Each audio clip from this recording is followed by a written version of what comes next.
we are back live. Great. Go ahead. Good morning, Commissioners.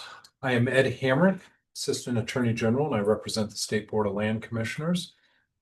This morning, the Land Board has been in executive session to discuss two matters which were noticed for executive session on the agenda, specifically Cadgene v. State of Colorado, case number 2024 CA 1163, and a legal dispute concerning surface use agreements, specifically agreements number 109736, 109869, and 110171. The discussion was limited to attorney-client communications, and board actions were not taken in executive session. Board is now back on the record and ready to proceed with the rest of its agenda. Thank you very much. Good. And welcome to the May meeting of the Colorado Board of Land Commissioners. And we'd like to open up the session with any public comment that is not associated with an agenda. Alec, do you want to take the announcement? Yeah, if anybody listening in online would like to make a public comment on a non-agenda item, please raise your hand and we will move you over so you're able to speak, address the council. Commission, excuse me. Commissioner Prove, I'm not seeing any hands raised. Thank you very much. I would like to acknowledge at this point a positive comment and compliment to the State Land Board that was received in general for our role in stewarding the lands and resources of Colorado. All right, then. How about Mr. Massey, any announcements you'd like to share at this point? Sure, commissioners and folks listening along. I want to acknowledge that staff had an all-staff meeting yesterday, our first one in many months. We were off-site at the Museum of Nature and Science here in Denver and had a great turnout. And it was really fabulous to just get everybody together, talk a little bit about where we've been, where we're headed, spend some time getting to know each other. We took a moment to attach names to faces for folks who we've had several people join us even since our last all-staff gathering in around the holiday time. And I think it was pretty well received. It sounds like people really enjoyed it. And I want to thank especially Rachel Mayach and Emily Barbo for their efforts in coordinating all of that. It was moving the board around on steroids. It was 46 people, food, space, agenda. It was really well put together, so thanks. Not really much else on announcements. I might cover a couple things in the staff report, but. Great, thank you very much. And now I'd like to say we're honored to have Director Dan Gibbs join us to give us the Department of Natural Resources update.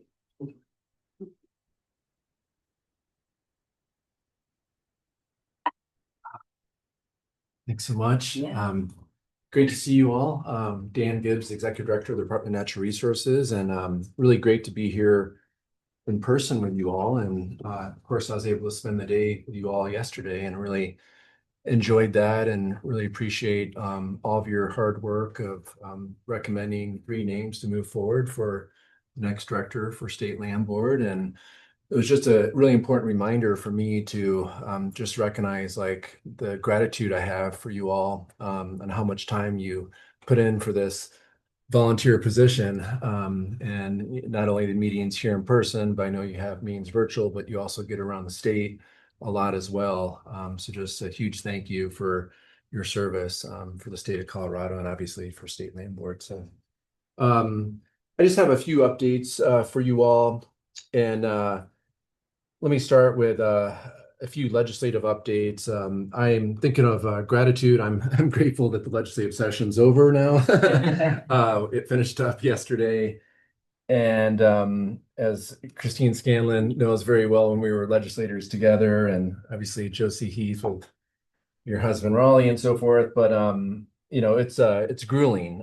Even if you're not a legislator now, there's so many bills that impact the Department of Natural Resources, and so we We follow everything very, very closely, and I'm just glad that it's over now. But I'm also really grateful for the service that the legislators bring to Colorado too, because it doesn't matter what their perspective is and who they represent around the state. Everyone works really hard to represent people in Colorado. So first, I just want to give you an update on some of the bills that I know that you all have been tracking. So first, House Bill 1322. So that bill, I think you all know, is the State Land Board study bill, which was brought forth by a coalition of nonprofits and moved through the process and more or less was finalized yesterday, and it's on the governor's desk. The summary of this bill will require State Land Board to convene a state trust lands conservation and recreation work group to study opportunities to advance conservation and recreation activities on state trust lands as part of the state's long-term stewardship of state trust lands while maintaining the state's board's fiduciary responsibility.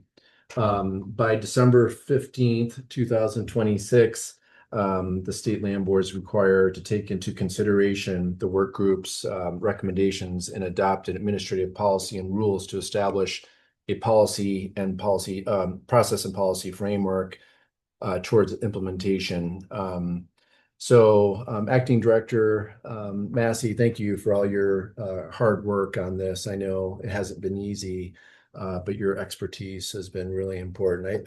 Unfortunately, sometimes organizations are well-intentioned and they have an idea of what they want to do without necessarily working with the DNR or impacted agencies. And I'll just be frank, I think this is a perfect example of that happening on the front end. But then when the group started to work with us and actually tried to get a better understanding of what State Land Board's all about and what we could do, I think it turned into a much better spot at the end of the day. So thanks for your leadership on getting it into a better spot. Additionally, Senate Bill 81 passed through the legislature. As a reminder, this is the BUILD Act, or Building Urgent Infrastructure and Leveraging Dollars Act, which modifies the state public financing cash fund and allows the state treasurer to use a security token offering the state capital financing. So this bill is attempting to accomplish like this by issuing tax-exempt bonds, entering into partnership and seek federal matching funds to finance projects, negotiating interest rate exchange agreements and credit card enhancements, investing money held to reserve and securities, among other things. And additionally, Senate Bill 167 passed that expands the public school fund, or also obviously the permanent fund that you're all familiar with. And this is now also kind of tied into the Unclaimed Property Trust Fund to support K through 12 education, affordable housing, community investments. So the bill specifies that investment properties to the permanent fund include preserving the principal, providing benefits through community investing, maintaining a minimum annual distribution of interest and income of at least 3% on the rolling 5-year average, and targeting 7.5% annual growth rate on the rolling 5-year average. The bill also creates an Educator First home ownership program offering down payment assistance for school employees with $200 million invested by 2028. Also, big picture, we're really grateful that all of our DNR priority bills have made it through the legislative process. Super grateful for Daphne Gervais, our legislative director, who just during the legislative session, I'm pretty confident she almost lives down at the Capitol. It's just nonstop the work that she does to help get bills through that are our priority bills, but also make sure folks know of the bills that we have concerns about as well. But the bills that were our priorities, just so everyone is aware, that did pass: strengthen wildlife trafficking prevention, provide free state park access to enrolled members of the Southern Ute and Ute-Mountain Ute tribes, facilitate reclamation of abandoned mine waste piles, create a water supply forecasting and mapping program within the Water Conservation Board, improve and streamline regulation of carbon management and geothermal, implement process improvements within the Division of Water Resources, And then we also had our annual, water projects bill and the Species Conservation Trust Fund bill that is an annual bill. Also, just last week, after a few years of working in collaboration with a lot of different partners around the state, Governor Polis officially announced the launch of what's called the Colorado Outdoor Strategy. That was held at our annual Partners in the Outdoors Conference in Colorado Springs. And this is a statewide vision that provides clear framework to protect Colorado's natural beauty, enhance outdoor experiences, and support resilient communities for generations to come. The strategy centers around three key goals. One is to advance climate resilient conservation and restoration. Number two is to ensure exceptional and sustainable outdoor recreation. And number three is coordinating planning and funding across agencies and regions. And here's the kicker: to help jumpstart this, Great Outdoors Colorado has committed $50 million to help with the funding.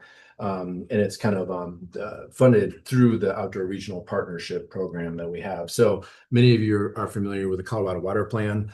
So very similar to that, where it's really ground up driven. And we're really excited to have this framework moving forward. A few federal updates. How do I start with this? We are obviously keeping track of all the executive orders that are coming out of Washington, D.C., and also working with our various different partners to see how potential executive orders or cuts to federal agencies will impact the Department of Natural Resources. And every agency within the state is doing that as well. And of course, the governor's office too. So we're all sharing information, but I want to give you all a big picture snapshot. The Department of Natural Resources, we have 350 annual federal grants. So again, 350 that fund 490 people that work for me, but that are federally funded. And that brings in over $300 million. And so it's everything from abandoned mine cleanup, orphan well program. We have various different FEMA grants that deal with flood mitigation and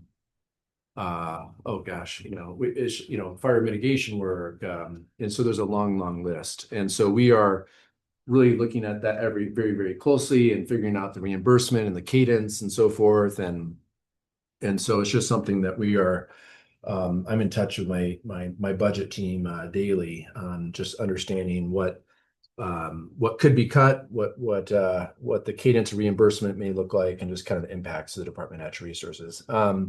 But put aside all that, right now we are evaluating a recent proposed rule rescinding the definition of harm under the Endangered Species Act for state impacts. So that letter is due tomorrow. So Nick, I don't know, you all haven't been really engaged with that, but if you want to learn more about that or see the letter before we send out, just let me know. But Lacey's working on that. We're connected. Okay, good. Okay, great. Also, we're currently working in really close coordination with the Bureau of Land Management on getting a shared stewardship MOU signed. We're super excited about that because we currently have a shared stewardship MOU signed with the USDA. And that really helps create a framework for conversation and making sure that we are prioritizing the lands that, whether it's federal lands or state-owned lands and so forth, on whether it's like fire mitigation work, outdoor recreation, conservation. I think many of you know I've been a wildland firefighter for many years, and I have a philosophy that I think this is accurate, that wildfires don't know the difference between federal, state, and private lands. I'm pretty sure they don't. And so these shared stewardship MOUs really help to kind of create a framework of collaboration of, hey, the BLM may manage, millions of acres of federal lands, but also it ties right into state land board land or private land or county open space or whatever it may be that we can be a partner on. So I'm really excited about that opportunity moving forward. And then in the energy space, our Colorado Produced Water Consortium has 2 upcoming meetings. One that's going on actually today. We'll meet virtually to learn more about disproportionately impacted communities in Colorado. On June 6th, the consortium will meet in person in Rifle to better understand produced water infrastructure and tour water facilities on the western slope. And then the consortium's final statutory requirement deliverable is evaluating analytical and toxicological methods to characterize produced water is due on July 1st, 2025. And then the DNR and the Energy Office, we are also working on a study of renewable energy siting policies and practices that's required under Senate Bill 24-212. And we anticipate a draft of that report will be available likely this June. And I'm trying to think what else here. Parks and Wildlife is meeting right now in Durango. They met all day yesterday and they're meeting all day today. A lot going on at Parks and Wildlife, but they are nearing the completion of an update to the State Wildlife Action Plan, otherwise known as SWAP, which guides management actions for some of the most at-risk fish, wildlife, and plant species in the state. So that's like really important framework that we work on, and excited that that's being updated.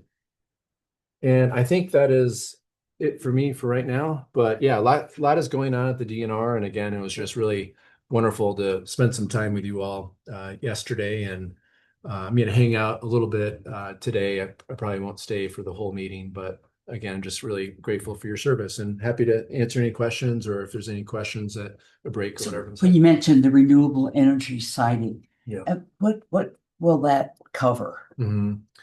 It's more or less the Colorado Energy Office is a lead on that, but we're involved, especially I'd say Parks and Wildlife in terms of it helps put a framework together on providing the best available information for local governments, as well as the role that Parks and Wildlife plays to provide the best information for people as they're contemplating renewable energy. As you probably, I'm sure you all know, like any fragmentation on the landscape can impact wildlife. And so it's really important that our team gets in the front end to educate folks on saying, okay, hey, I understand you're looking at a line to go from point A to point B, but if you just turned it just slightly, you may not impact lesser prairie chicken habitat, for example. And so it's setting a framework together on who does what and who provides information when needed. So really important, I think. Yes. Good. Commissioner, Something Yeah, very you're important to definitely, us. yeah. Commissioner Heath, I think we anticipated being even more information and more guidance that we incorporate into decisions we bring to you about renewable energy on state trust lands, because we're working on this stuff every day. And just allowing us to be even more thoughtful for wildlife. Director Gibbs, I had a question for you.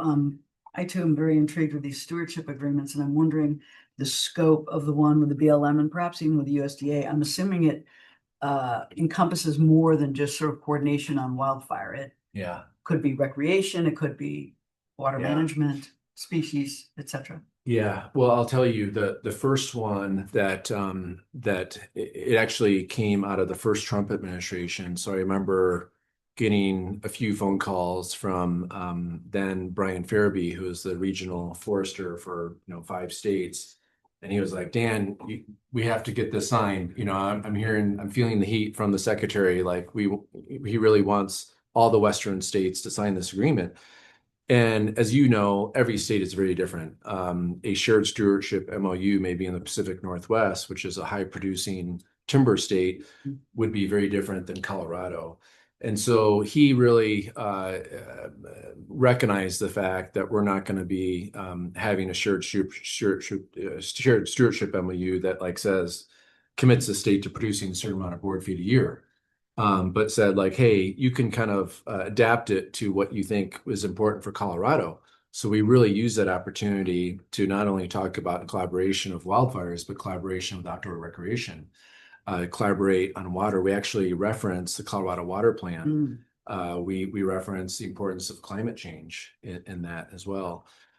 Diversity in the outdoors. And so we really use that as a really important I would say like a tool that we could say, hey, we have the stewardship MOU, and before you just like go on your own and work on areas, it requires us to have a conversation.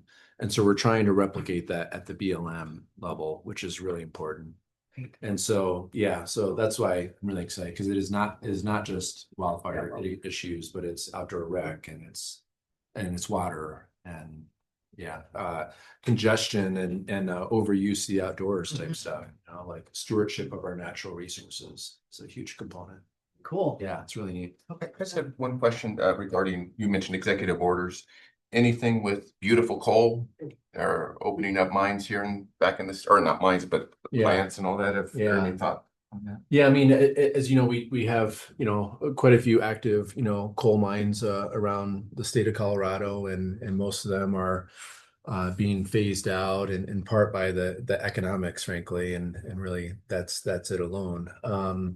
And so we haven't seen anything that's like a hook saying, hey, state of Colorado, you need to try to open up this or that. We're strictly, regulatory framework. So if a company wants to open up, there's a process to do that, and it would go to our land, our DRMS department, Division of Reclamation Mine Safety, and they would have to follow everything they need to do to reopen up a coal mine. So we don't have any regulations that prohibit that, and it's really kind of like what the market wants, really. But we haven't seen anything that's like a hook for us to be like, hey, loosen your regulations or anything like that. But we're keeping an eye on it. Thank you. Yeah. Just thank you very much. for being with us all day yesterday. Yeah. No, Appreciate your perspectives. yeah. Appreciate it. All right, thanks again. Thanks. Yeah.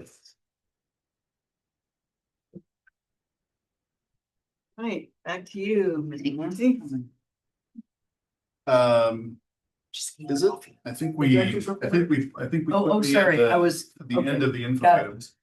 But I do want to take an opportunity to say to the folks listening along online, folks, we're about to enter into a section of our meeting that's reserved for information items, and this is a desire of staff to express and to transmit information to the board in a public way.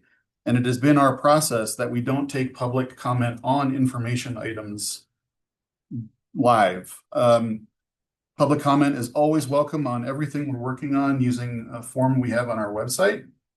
And we share those written submitted comments with the commissioners so that they can consider them as they're working on the work of the board. But just as a reminder, so for each of the items listed, we've got a geothermal exploration lease information item and one on developed recreation leases. Those items are not intended for public comment today, so feel free to join us in coming months when we're considering those items for action by the board. You can make comments at that time on those items, but you're also still welcome to listen along today. So Thank you for that clarification, Mr. Massey. And I would add that the commissioners have received 2 comments from the public regarding this information item, as you suggest, and it's been shared with all the commissioners. So. Do I have the, okay? yeah, it's the one right in front of you. And it's live, so Alec is gonna load up the presentation for you and share it to me. It's a minute to do that.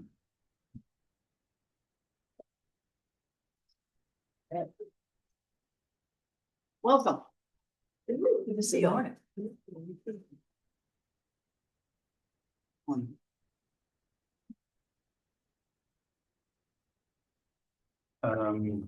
So unshare that and do a slide share, a slideshow of the presentation, and then come back and share the slideshow itself. Yeah. And then you know how to alt tab to get back to Zoom.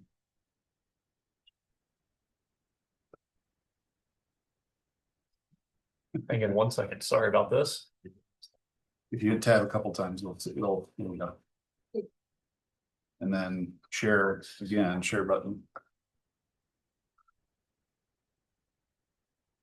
Mouse is a little bulky. Little trouble with the mouse here.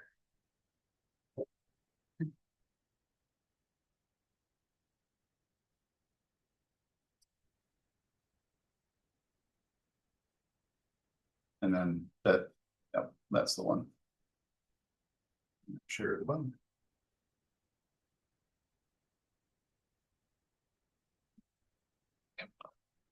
Shouldn't grease the trade. Crystal, was your mouse gonna, you hit that button?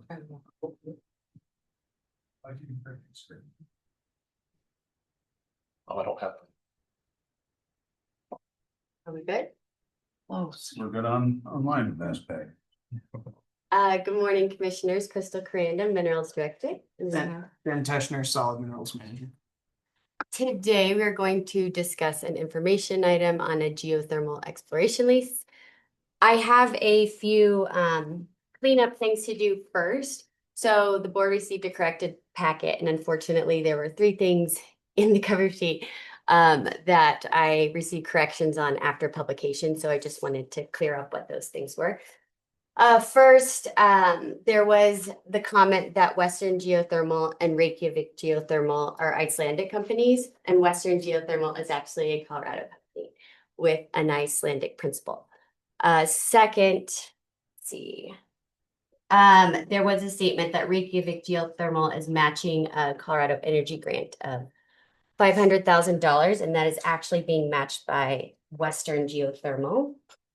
And then finally, there was an ECMC preliminary hearing, and I listed all agencies that were invited to attend the meeting, but 2 of the agencies were not in attendance at the meeting. So the Colorado Energy Office and Chaffee County were invited, but were not able to make that meeting. Okay, I also wanted to notify staff that yesterday, or notify the board that yesterday staff received a application for a geothermal exploration lease on the same lands that we'll be discussing today. I'm not going to present information on that today, but staff is going to review the application. We are going to process it. And then if it changes our recommendation at all, Ben will be providing you guys more information on that at next month's board meeting.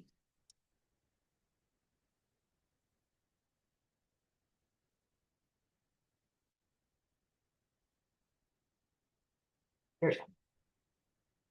So, as I stated, we have an information item today. The board will not be voting on anything, but I would really hope that this meeting will provide the board with more information to make a more informed decision at next month's board meeting. Ben is going to dive into the details next month on the lease terms, the financial aspects. I'm not here to do that today. I would rather have a discussion, provide some information, and we have some regulatory information to provide you as well to be able to make a more informed decision at next month's board meeting. If there's any information that the board feels they need to make their decision next month that they haven't heard today, staff would appreciate understanding what that is so we can make sure that we provide it to you next month.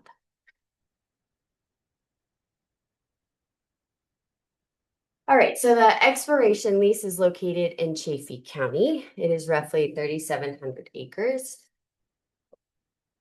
This is a close-up of the lease, and to orient you, Highway 285 runs through the middle of this map, and about a mile north of this map, which you can't see, is the town of Buena Vista. Some background facts: Mount Princeton Geothermal is the current lessee of the lease that is expiring. It expires next month on July 1st. The final action item will be presented next month at our board meeting.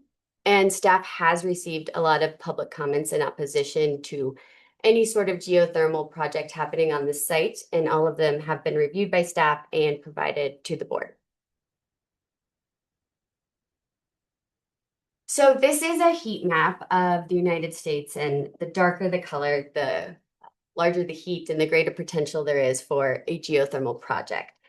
I took this map off the National Renewable Energy Lab website, But this is kind of the basis and where exploration starts, is seeing where is it hot? Where could a project possibly be located? But in order to go one step further and do a project, there needs to be more exploration done. And that is why we're here today, because the lease that is up for expiration is an exploration lease. It only allows for exploration. It does not allow for production. And this lease does not automatically grant the lessee the right to put a geothermal production facility on the site. It does not automatically grant them a geothermal production lease. And the lease that's expiring does not automatically grant them permits with the state or the county. What this lease does have is an exclusive right to negotiate a geothermal production lease. So what that means is if this lessee does their exploration, it's successful, they can come back to staff and negotiate the details of a production lease without us putting it out for bid for other parties to be able to bid on it. So they will have that exclusive right to negotiate. But after the terms are negotiated, that lease would then be brought before the board at a public board meeting, and the board would have to vote and approve on it. Wow, I just got water in my eye somehow. Great. There we go. So I have up here the definition of a geothermal science well. This is taken straight from the ECMC's regulatory regulations, and you'll be hearing a little bit more about this later. But as you can see, the definition just discusses that this is for information purposes only, obtaining information. This does not allow for production. I also wanted to point out that I think staff is excited about this opportunity of exploration on this property because we are a very reactionary business. We have a lot of land, and then operators come to us and ask for leases, and all of the heavy lifting and legwork is on their end of determining if a project is feasible at a site. And for a lot of the other line of businesses like renewables, oil and gas, et cetera, we are starting to understand which of our lands have value. And geothermal is just so new. We really don't have any information on what kind of value this land may provide. And allowing exploration on this site provides the operator the chance to determine if a project is feasible here, but it also gives us information on what value that adds to the land. So if they went and did exploration and found this isn't suitable for a production facility, but maybe it is suitable for direct use, staff can understand that and know what kind of value that may add to the property. Some background information. This site was originally leased for geothermal exploration in 2012. And then it was again leased in 2020 by the same company, Mount Princeton Geothermal. And that is the lease that is expiring next month. The income that we have received from those two leases on the property is just over $125,000. And to date, there has been no disturbance on the land. And then Mount Princeton Geothermal recently received a grant from the Colorado Energy Office for $500,000 to support in drilling a test well. Currently, some of the wheels that are in motion going forward on this project, there has been some partnerships announced with Western Geothermal and Reykjavik Geothermal. And as I stated, the correction earlier, Western Geothermal has offered to match the grant funding of $500,000 to assist with a science well. And as far as exploration, ECMC, the Energy and Carbon Management Commission, has approved Mount Princeton Geothermal as a geothermal operator. They have had a pre-application meeting with the ECMC, and they're in the process of applying for permits for that science well with the ECMC. So in the packet, I kind of listed out a lot of the different bills and legislation that have specifically happened since Mount Princeton first started this leasing and exploration process in 2012. So I'm not going to go into detail, but high level, there's been a lot of bills that have been enacted encouraging geothermal in Colorado. The Colorado Energy Office created a grant program to provide money for geothermal projects here in Colorado. The ECMC now has authority to regulate deep geothermal operations, and they have a regulatory framework in place. The Heat Beneath Our Feet initiative was led by Governor Polis when he was chair of the Western Governors Association. And it was basically a big report done to see the potential for the Western states to do geothermal projects, and included that heat map, which I showed previously, where you can see most of the potential is in the West. The ECMC was also commissioned to do a geothermal report, which they finished regarding Colorado specifically and geothermal potential. And then in this last legislative session, there was a law that was enacted to protect existing underground geothermal resources when new projects are completed. So as I mentioned in the beginning, staff has received public comments in opposition to a geothermal project at the site. And Emily was kind enough to assist in grouping the projects into 4 main categories. While this may not be exhaustive of every single comment we received, and specifically 2 we received yesterday don't seem to necessarily fall into these, but for the most part, majority of the comments fall into one of these 4 buckets. So there were concerns on the environment, quality of life, economy and tourism, and regulation and transparency. I want to first state that a lot of the comments received discuss an end-use geothermal production facility and were not directly related to a science well or the impacts on the land board for a science well. At this time, staff does not have any information or plans or surveys regarding a end-use geothermal production facility, so we can't speak to that at this time. So concerns regarding traffic or how big will a production facility be, where will it be located, noise, light pollution, things of that nature, we cannot address because we don't have any information on it. At a future date, if exploration was successful and the operator came and asked for a production lease, we would have more of that information at that time and then could address some of those concerns. But today we are just talking about a science well, and the staff, we are familiar with what those impacts would be because it's very, it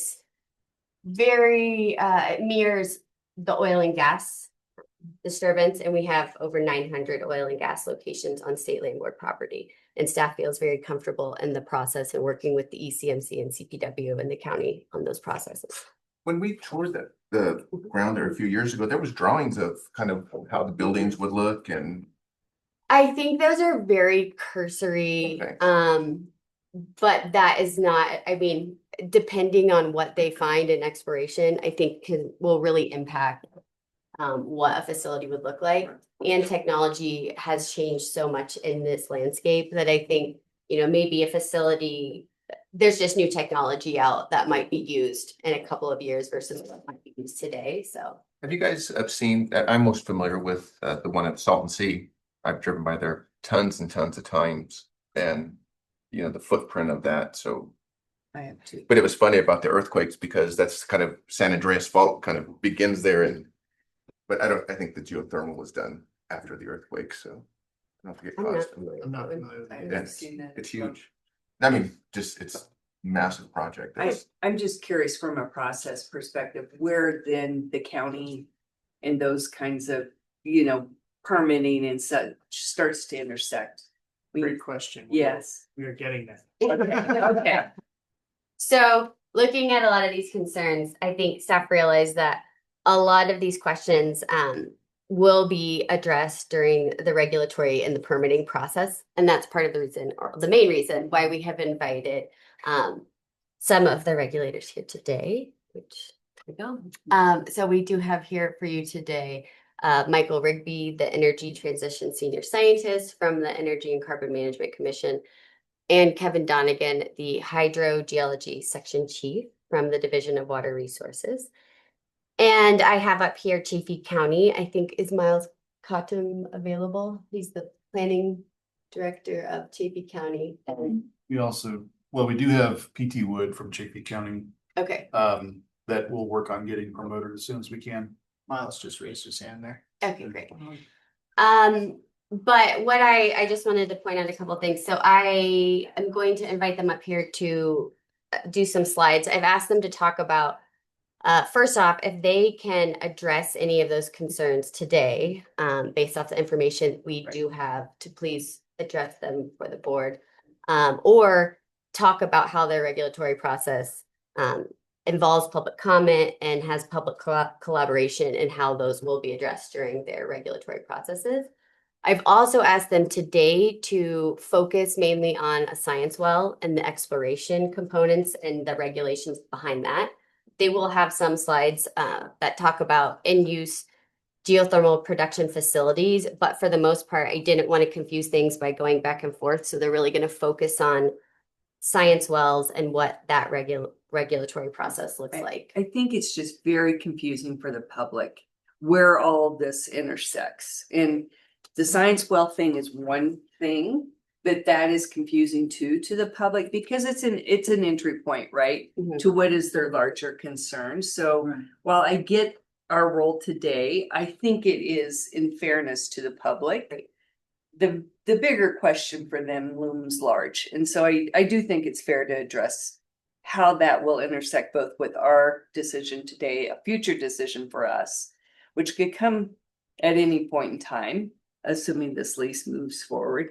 And where the county and other deciders or decision makers will come into play, where they really have a much bigger question from a public perspective to confront. I completely agree, though. Let me ask you a question.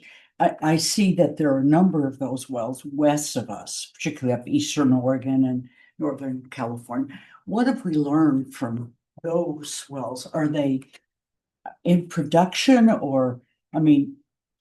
Well, we have some people that might know more about that, or that I will invite up here to go through their presentations. And do you specifically know about this question?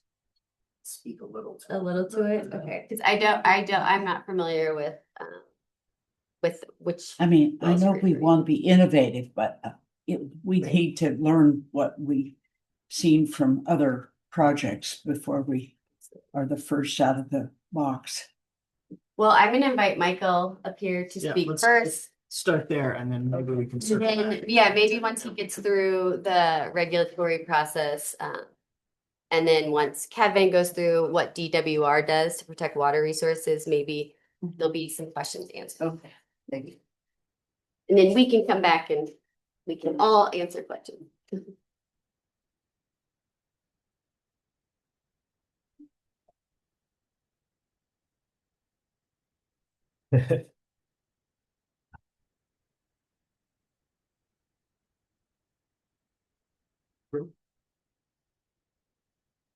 Welcome. Thanks for having us, commissioners. Appreciate it. And let's see if this works. And if you would, just before your first comment, we should Oh, introduce. There's they have a different set of slides. Different section. It's in that same.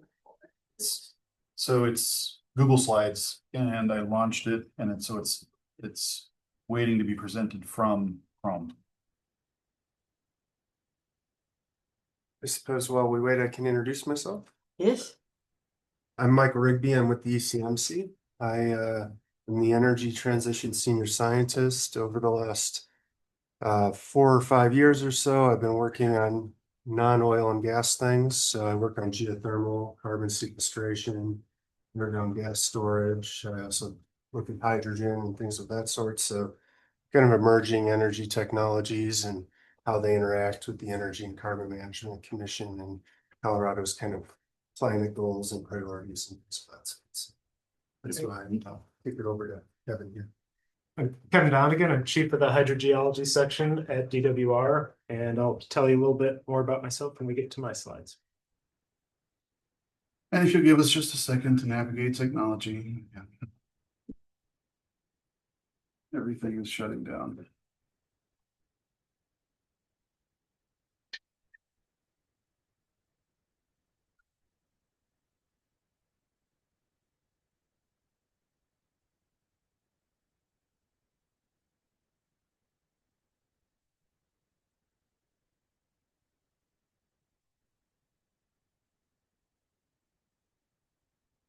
do this we get.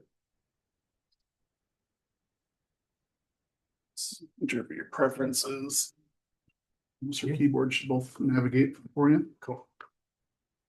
Well, thanks again for having me, and I'm going to talk a bit about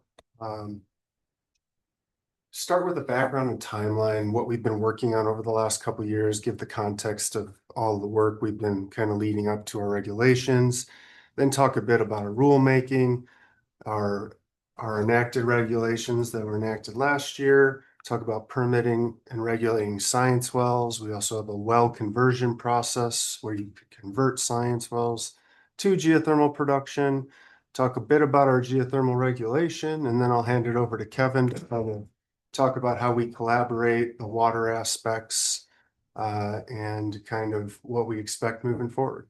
And then I think there'll be plenty of time for questions after that. So you all are familiar with the ECMC, but obviously we've been the regulator of oil and gas. Our mission is expanded. It is expanded to geothermal, carbon sequestration, and the underground storage of natural gas. We have a large staff of engineers, environmental scientists, geologists, environmental protection specialists, field inspectors, others that we really kind of all come together working on all these kind of resource development projects.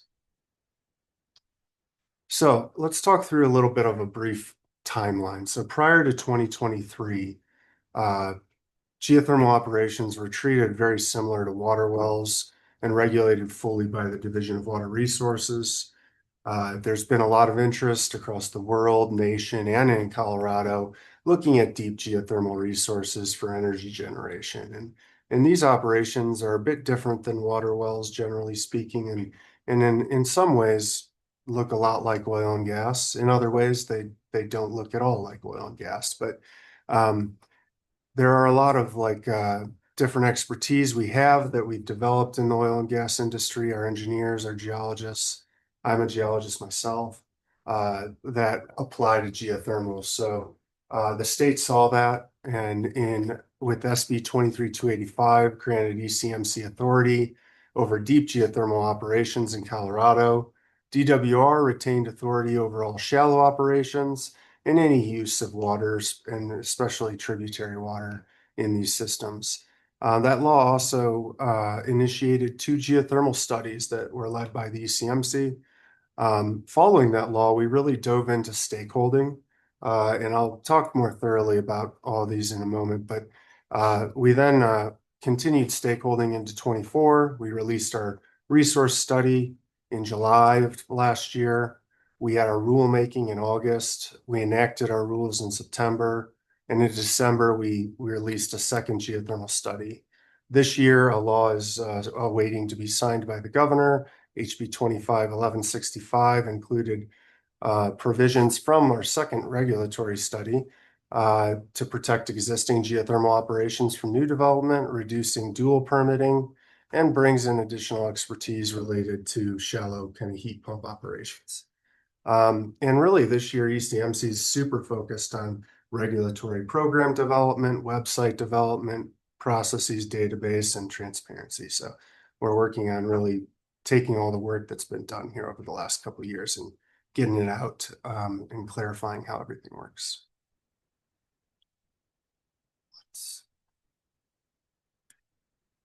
There we go. So let's talk a little bit about our resource study that was put out in July of last year. It was a collaboration between the ECMC, the Colorado Geologic Survey, and Tavera, a geothermal technical consulting company. And it was a review of the geothermal resources, use strategies, and impact considerations across the state of Colorado. And this really provided a lot of valuable technical context as we developed our regulations. Fortunately, the Colorado Geologic Survey for the last 10 plus years have been gathering geothermal data across the state. So they kind of finalized that data, and that was the data that was utilized in our resource study.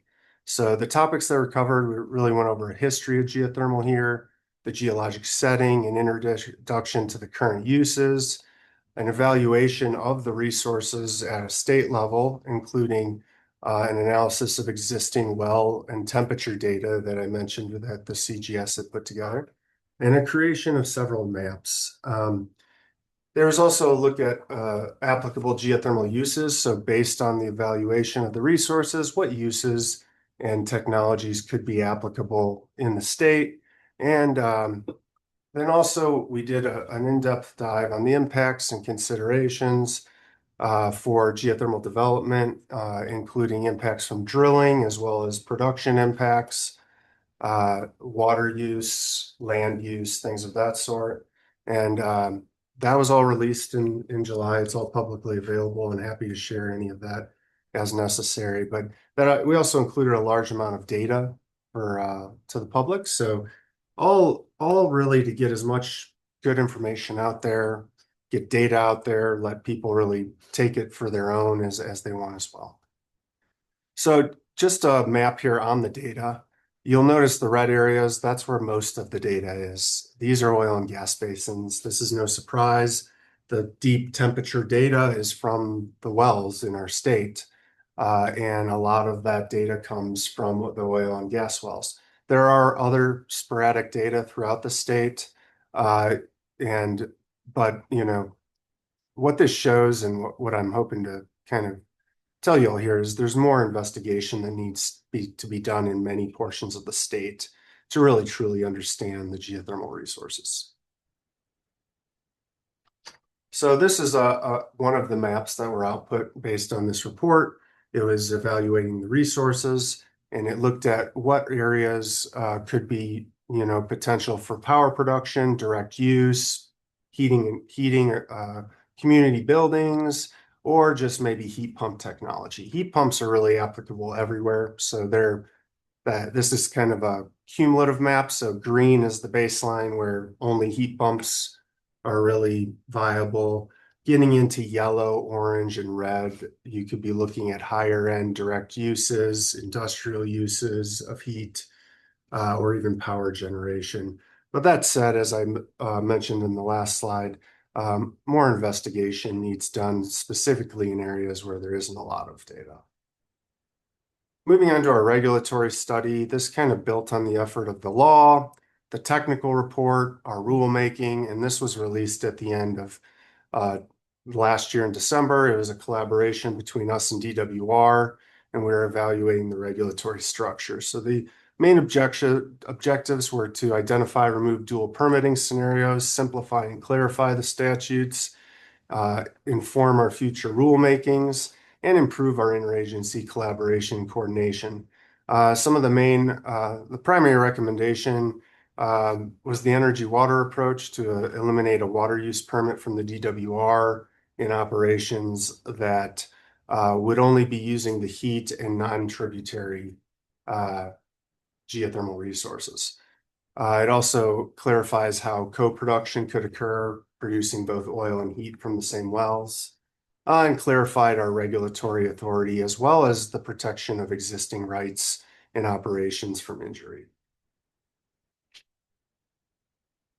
So diving into our rulemaking, following SB 23285, we reached out to a focus group of experts, as well as reaching out to other state and federal agencies, industry organizations, operators, research organizations like NREL, universities, local governments, and also environmental, EJ, and wildlife organizations. And we put out a concept paper on what our regulations could be. We got more feedback on that. We put out numerous drafts of our rules and kept working with stakeholders all the way through 2024 to our rulemaking in August, and then had our rules enacted in September.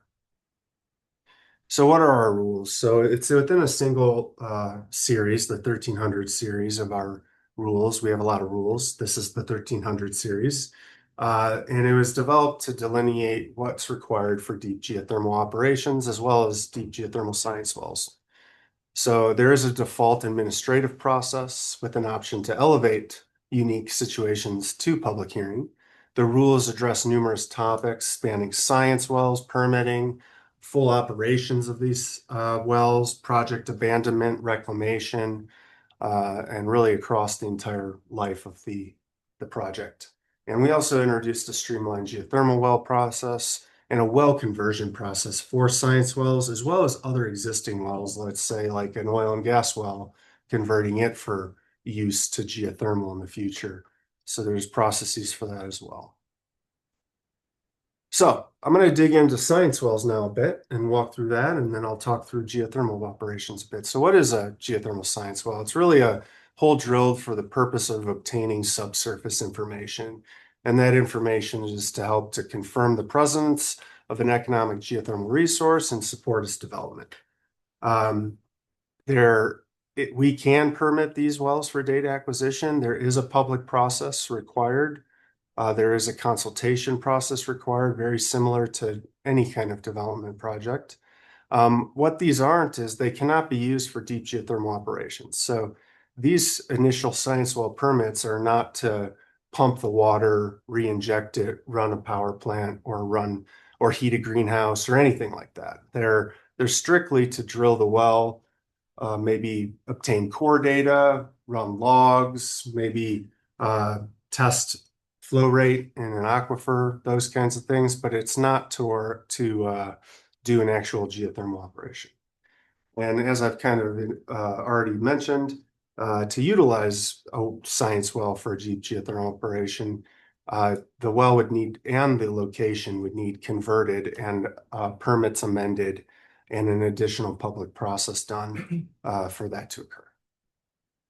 So what are the parts of a science well project or permit? There are two main parts, and these are similar to our oil and gas wells. There's a wellbore permit and there's a surface permit. So there's the wellbore permit is really about subsurface. So it's to prevent fluid migration between different rock layers. It's to protect drinking water aquifers, as well as protect offset subsurface operations. This is what we do in oil and gas with our wellbore permits. We have a long history of doing this, and it is a big reason of why the authority was shifted to us for these deep wells. So what does it include? Wellbore construction, integrity of the wellbore. So what are the casing and cementing layers that are going to be put in the ground to protect drinking water resources, as well as maybe offset resources nearby.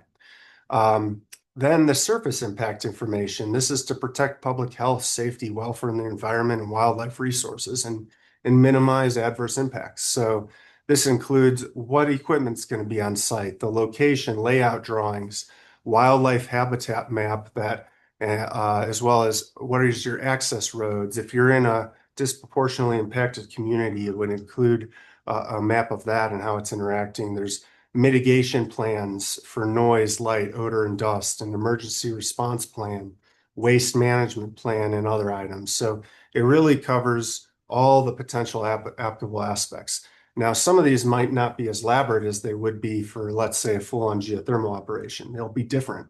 This is to move in a rig, drill well, do some science and data gathering, depending on what those tests are. And then from there, the impacts of the actual geothermal operation would be evaluated and included in the further permit. So I will say that many of these requirements are similar to permitting a full geothermal operation, but the parts of the permit that are more applicable to a full geothermal operation are kind of omitted in this science well process, but not to be omitted in the full process. They will be evaluated later. So what are the main steps? Step one is a pre-application consultation, and we've built this into our rules from a learning in our oil and gas. It's good to get everybody together up front and talk. So in our rules, we require it. We help arrange these consultations. We bring in other state agencies. We can bring in federal agencies. We try to also include local governments. They're a required consultation party, and try to really get the operator talking to all these folks before they even submit a permit, to make sure they know what is required before even getting that permit across into our database, because we want the permit to be fully informed by all impacted parties. So from there, the operator has to be registered in our system.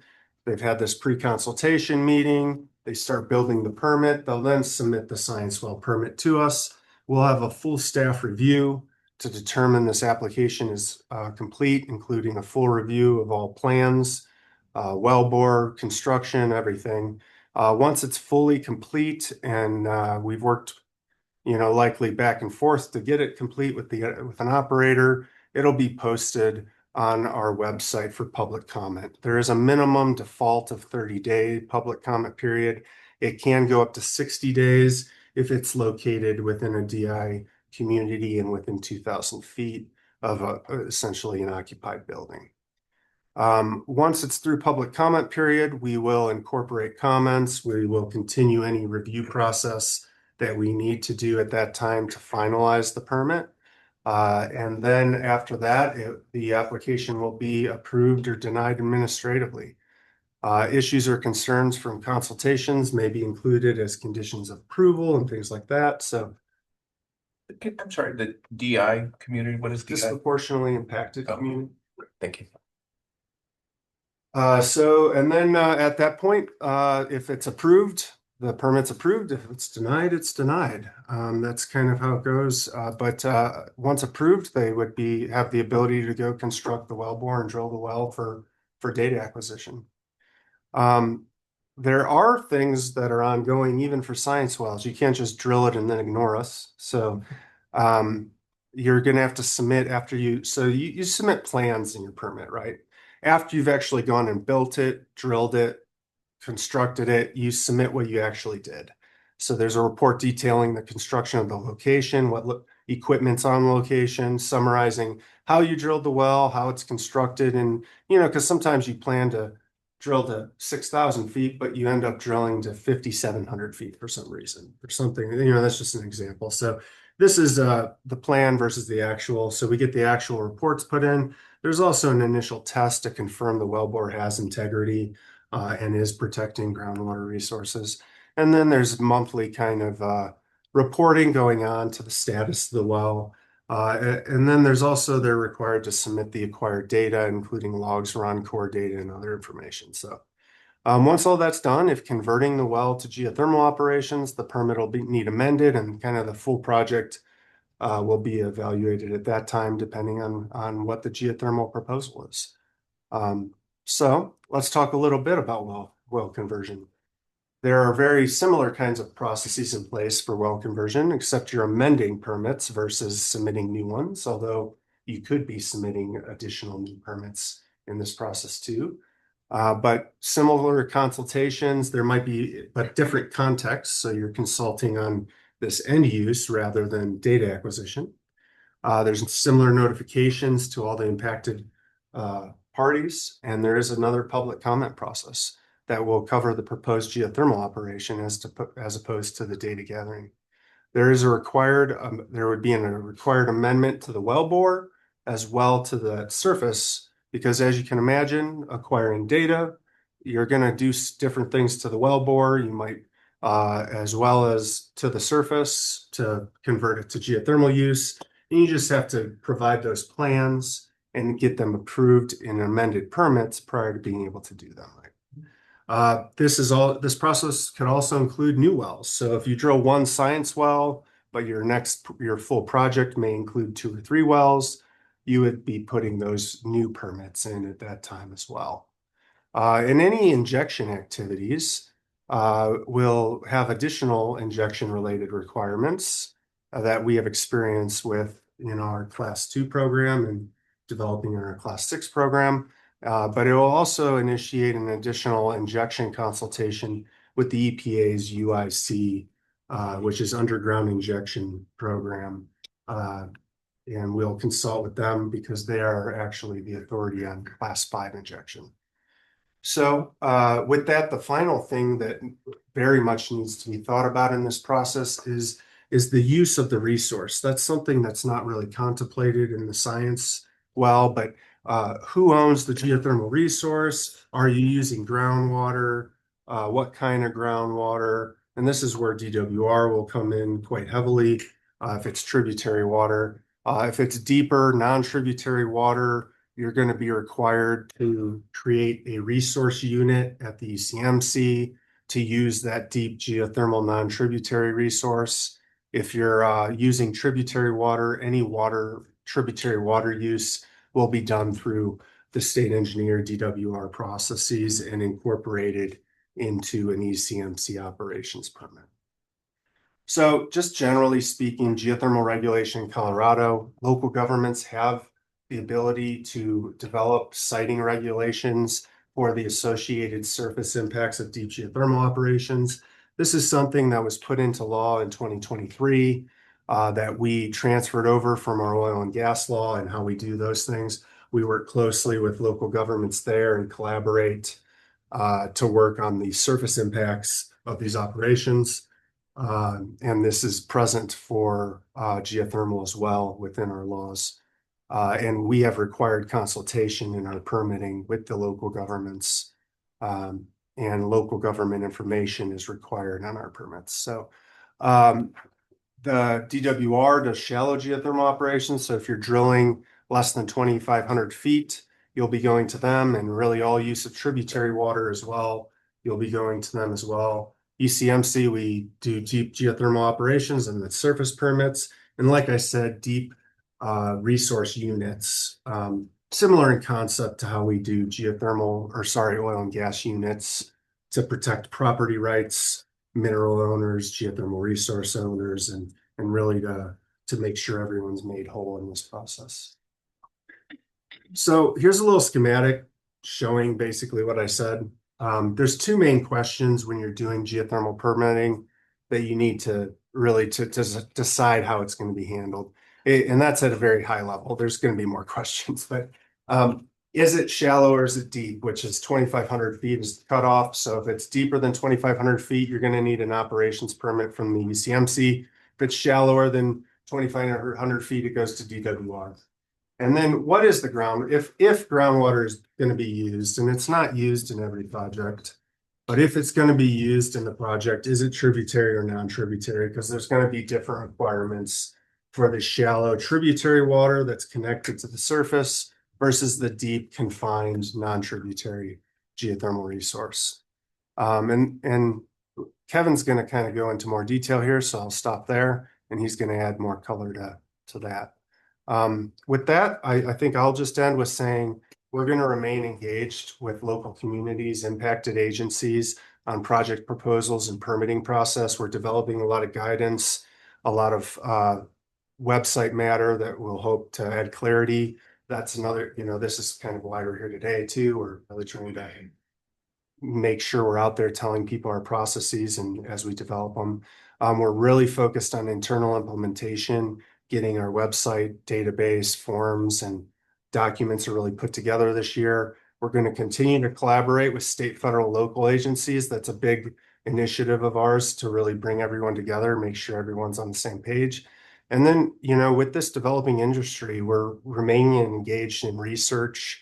We're meeting with industry experts, and we're really trying to keep on top of all these emerging strategies to facilitate protective and efficient process. So with that, I'm going to hand it over to Kevin to kind of dive into the water side. And I'm happy to answer questions maybe after he finishes, if that makes sense. Thank you. To remind you again, I'm Kevin Donegan. I'm chief of the hydrogeology section at the Division of Water Resources. What is DWR? Also known as the Office of the State Engineer. Our major duties are to administer water rights within the prior appropriation system. We also issue water well permits. We represent Colorado in interstate water compact proceedings, of which we have many. We also monitor and measure stream flow and water use for any of those water rights. Then we have a dam safety group that approves construction and design and repair of dams and performs dam safety inspections throughout the state. We also have what we call the well inspection program, or staff that support our board of examiners of water well drillers, and they issue licenses for drillers and pump installers and assure the safe and proper construction of water wells. And then finally, we have a water information team that maintains databases of all this different type of Colorado water information. So we do a lot of things all related to water. A little bit more about my group, the hydrogeology section. We have 4 hydrogeologists and 3 well inspectors. We have a chief well inspector who manages the field inspectors. We have 2 of those currently. One focuses in our Water Division 1, which is the South Platte drainage area, the northern part of Division 2, which is sort of Colorado Springs area down to Pueblo. Then we have one focused in the San Luis Valley. There's a lot of groundwater development down there and a need for a local inspector. So those well inspectors are out there ensuring compliance with well construction rules through field inspection and also reviewing work reports. And then the hydrogeologists focus more on aquifer evaluations, determining at what depths the aquifers are located for a proposed water well and variances to the water well construction rules. And of course, we also include education and outreach to our licensed contractors and the public, as well as investigate any complaints and try to bring those to resolution based on well construction. And we also have monitoring and observation hole rules and construction requirements. And then finally, when a well is done being used, there are rules and methods for plugging those to protect the aquifers from contamination. Okay, so you heard a little bit from Mike about who permits geothermal operations, and I'll remind you again that shallow geothermal operations below 2,500 feet will be solely permitted by the Division of Water Resources and the Board of Examiners. They would have the regulatory authority over those operations. ECMC would have operations deeper than 2,500 feet, and by deep geothermal rule, ECMC will consult with DWR on every deep geothermal application that it receives. So there won't be any slipping bias. So what would that consultation look like for a geothermal science well? Well, because science wells do not utilize geothermal resources, DWR will not need to issue a use permit. There is no need to determine whether the geothermal resource is allocated, which is associated with non-tributary groundwater, or a distributed geothermal resource, which is associated with tributary groundwater. And just a brief reminder, I know you have non-trib probably a lot, but non-tributary groundwater is administered outside of the prior appropriation system and based on the land ownership, and you can use the water under your land. Tributary groundwater is just like a surface water right administered within the prior appropriation system. So if you're not the most senior water right, you have to augment any of your water use to make sure you're not injuring other water rights users. The consultation might include a recommendation from DWR to include specific terms and conditions on the science well permit. What that might look like would be to ensure the construction methods are isolating existing groundwater aquifers, protecting shallow water wells or any other water rights. We might also have some comments on any flow testing procedures, make sure they're not pumping more than is required for a basic flow test or using the water. And then more generally, what not science well specific, but a deep geothermal operations consultation between our agencies might also need to determine whether that resource is non-tributary or tributary, whether or not a water use permit is required, as Mike was describing, and again, could include additional conditions of approval to make sure that those wells, water rights, and aquifers are protected in the vicinity. A little bit about if somebody were to apply to use geothermal water, water use permitting is exclusively through DWR. ECMC cannot allow for the water use except for provisions that are in 25-1165. I'll get into that in a minute. But currently, under current law, any water use goes through DWR. And when we're evaluating a water use permit, we need to consider injury to other wells, other water rights, and because of this new law, other geothermal operations. So House Bill 25-1165 passed. We are awaiting signature. Hopefully that will be signed soon and in effect in August. We'll be under this new regime. And Mike mentioned it too. The biggest one of the biggest aspects of this bill was to eliminate that dual permitting between our agencies for a permitted deep geothermal operation that's utilizing non-tributary groundwater as determined by the water court, the state engineer, or rule. And the water would be used solely for heat, including generating electricity, heating or cooling buildings, swimming pools, aquaculture, industrial uses. If they're not using it for any additional beneficial use like irrigation, commercial, industrial use, where you're actually using the water, not just the heat, that would require a DWR permit. But under this deep geothermal, non-tributary groundwater, solely using heat is an ECMC operations permit, no DWR permit required. But if they propose to use tributary groundwater or use the water for any additional uses, they will need a DWR water use permit. And what House Bill 251165 also did was add some additional protections to existing water rights and geothermal operations. One thing the bill did was to define prior geothermal operation as any geothermal well or district or other operation authorized by DWR or ECMC. So that would be a traditional groundwater geothermal well. But it also specifically defined historic hot springs, which include both commercial hot springs with water rights, but also public undeveloped hot springs like Conundrum Hot Springs shown here that exist on public land and do not have a water right, but are just enjoyed by the public on public lands. They can actually sign up to get some protections under this new law. And the bill also goes pretty far in identifying specific parameters that could constitute material injury to these prior geothermal operations. And that lists factors that could be included, including water quantity, so the flow rate, the pressure of the resource coming out of the ground, the rate of flow, the mineral content, and most importantly, temperature. Additionally, some of these well permitting considerations and protections from the bill 1165 that DWR will create and maintain a tributary geothermal notification list that anyone can sign up for. We will automatically register any historic hot spring once they send us their contact information. But any applicant for a new geothermal well accessing tributary groundwater at a proposed pumping rate of greater than 50 gallons a minute will have to email this list when they apply for a well permit. And then, so if you're on the list, you get notification, but the law also allows any owner or operator of a prior geothermal operation to submit a claim of material injury to DWR on a proposed well application. If they believe they could be materially injured, they can submit that to us and we will evaluate it along with the well permit application.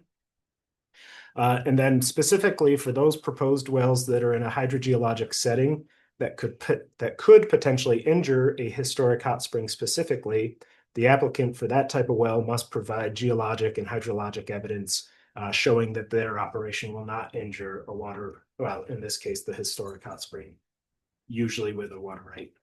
And there will be some further details to this process in administrative rules from DWR. Same figure as Mike. It's a good one if you want to study it a little bit, but to conclude here, interagency collaboration is the key here. Mike and I see each other more than some of our other coworkers. We've been talking geothermal for 2 straight years. But ECMC and DWR will continue to consult on any deep geothermal permit, whether that's a science well or a production well. And our consultation specifically from DWR's point of view will require and ensure protective provisions for existing geothermal operations, our groundwater aquifers, water wells, and all water rights, including historic hot springs. To conclude, I just have, if you're interested in more geothermal, check out a new website hosted by the Energy Office called geothermal.colorado.gov. A lot of resources on what is geothermal, what types of projects are getting funding, and just a lot of good resources on there. And happy to take any questions. I don't have a question right now, but can you guys forward that package to our emails, please? Yes. Very thorough. Yeah, please. Yeah. Commissioner Heath? Yes, so thank you for that presentation. I have two questions. In your material, you talk about ECMC has the exclusive authority to regulate. But that's always subject to local control, right? Law allows local governments to develop regulations for the surface impacts of these operations. So So it it's- seems like in your material, it would be important to include that information so that there's clear understanding that on all the authorizations, ultimately the decision is made at the local level. So I'd recommend that you include that. And then let me ask you about what we've learned from other states. I mean, there's a lot of this happening in states west of us. Do they have the same level of ECMC regulation, and are they further ahead in production? And what have we learned from those sites? So there is some there. I wouldn't say there's a lot. So California has a good amount. Nevada has a decent amount of geothermal operations as far as energy production goes. The Salton Sea that you brought up, Commissioner, that's an enormous project. So Right. that's around 500 megawatts right now. So it's on a 2 orders of magnitude bigger than anything being proposed here right now. So that being said, they also have a different kind of resource. So the short answer is yes. We're talking to other states. Our regulations generally, because of who we are at the ECMC, how we do oil and gas regulations, I would say in comparison to like somebody like Nevada, we have more protective standards, clearly more protective standards than places like And how Utah do as they well. compare to the California regulations? California is a little different. I think we definitely reviewed their regulations when making our regulations and adopted some of the principles and different types of plans, looking at, like, for instance, corrosion of well bores and different piece of equipment. That being said, geothermal is a little different in the way that the resource is drastically different than from one place to another. So, So can you say more about that? sure. So in oil and gas, you produce oil and gas, and there can be different constituents within that, but there's a lot of shared learnings there that apply. When you look at geothermal resources, the higher temperatures, different composition of the groundwater can have different mitigation measures necessary. So California is near a plate boundary, the Salton Sea area, they have much hotter water, it's steam. They have there's different turbines that would be run that actually, those steam kind of turbines, they release steam. So there's visual impacts of steam. The type of turbine that would almost for sure have to be used here because of the temperature from the majority of the resources, what's called a binary turbine, which would take the groundwater from below here in a closed loop, heat a secondary fluid in the turbine to run the turbine. And that groundwater doesn't really see the light of day in binary turbines. So the impacts are different. The steam visual impacts would be different for a binary system. Now, that said, you drill deep enough, you'll hit steam. So super deep geothermal, almost anywhere, might use different types of turbines. But a lot of what's more economic and practical kind of depths at this point would be using binary turbines in Colorado. So that's one difference between us and that main project in California, which is, quite frankly, I think taken together as the largest geothermal project in the world, not just the nation. So it's, I wouldn't say it's fully representative of what you'd be seeing in the near term here in Colorado. In a theoretical long-term future, there'd be potential for larger development here, but that's 100 steps down the road and not really something to contemplate at this point yet. But that said, we have been looking to other states. We've been talking to their regulators. We've been talking to national working groups, really trying to learn from each other, adopted regulations as we saw fit, compared to, what type of development and resources we have.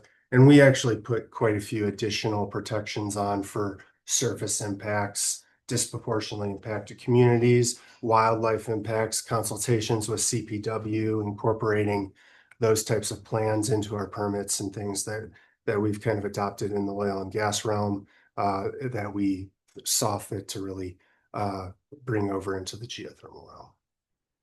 Hopefully maybe that was too much. But I guess the bottom line, they're all different. How deep are the wells in Salton Sea? I don't know all the project information on that, but my understanding is,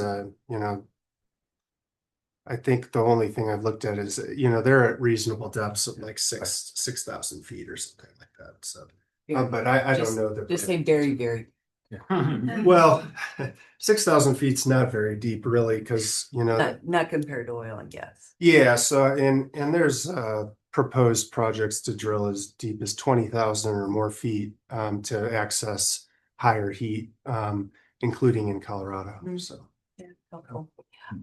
My observation is a lot of the legislation that happened this year is to address some of the concerns we are hearing too.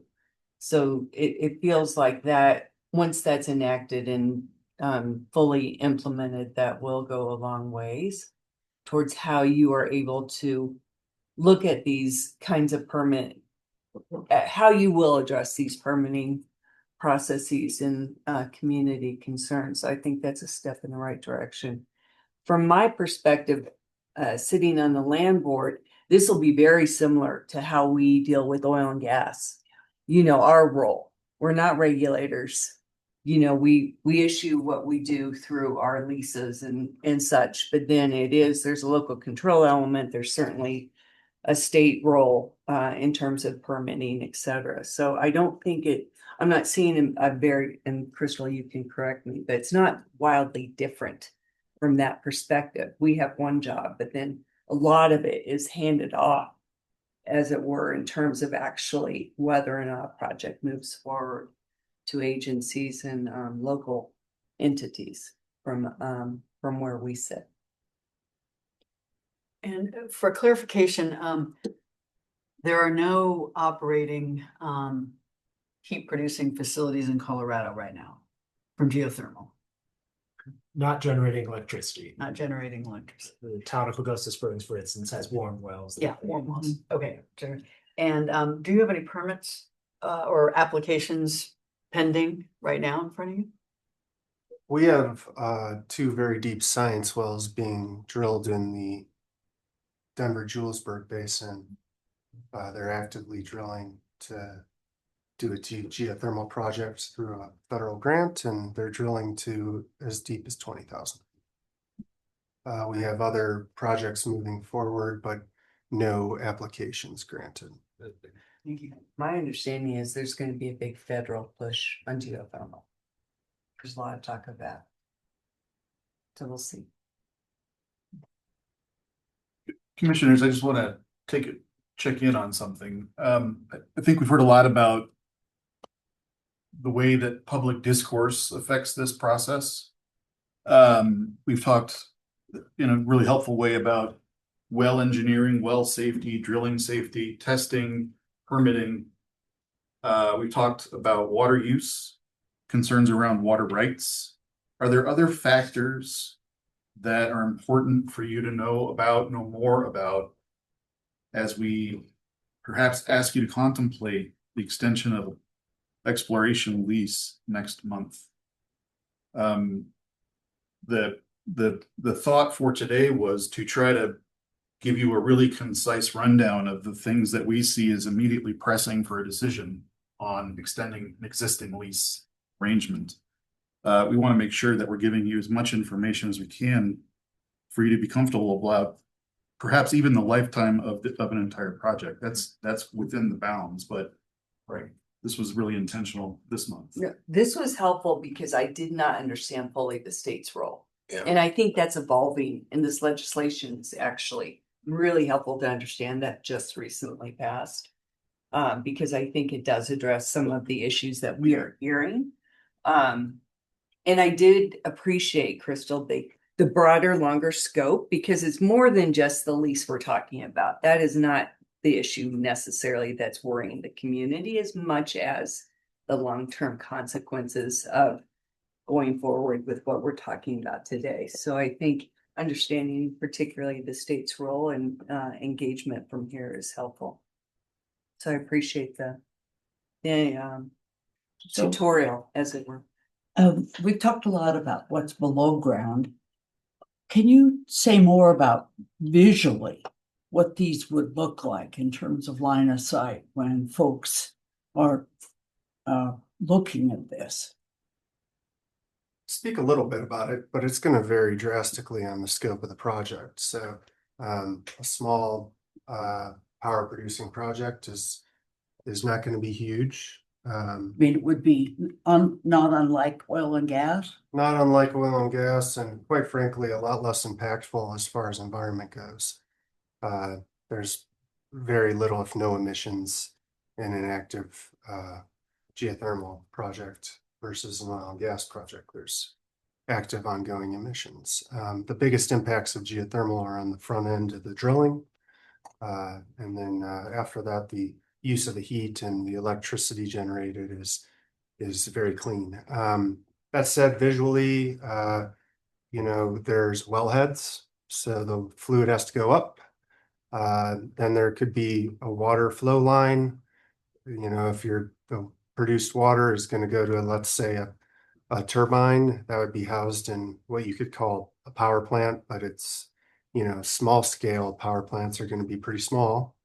Especially these initial kind of test ones being proposed in the 5 to 20 megawatt kind of range. So water would go over to that. It would go through the turbine. The water would maybe return to an injection well. They could be co-located. They could be located separately. You don't want to be too far because the farther you transport the fluid, you have heat loss. So so there could be a water flow line.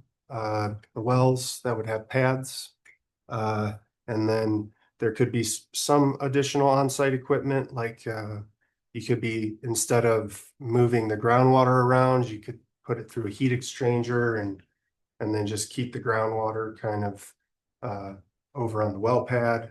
It just kind of depends. If you're doing it for direct heat or direct use, you might run heat over to an industrial facility or a nearby building to heat it.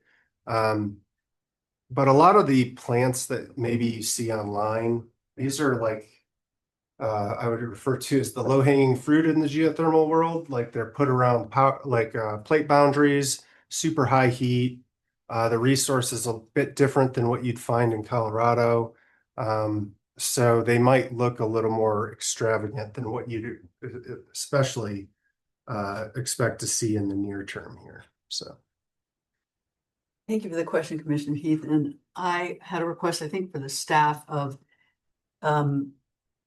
as we consider this, it is more than just extending a lease. There is a final endpoint and there's a series of investment decisions and things like that along the way. And I wonder if it's possible, I hope so, that we could get information that fleshes out a little bit more the range of potential visual impacts of what the actual facility might look like.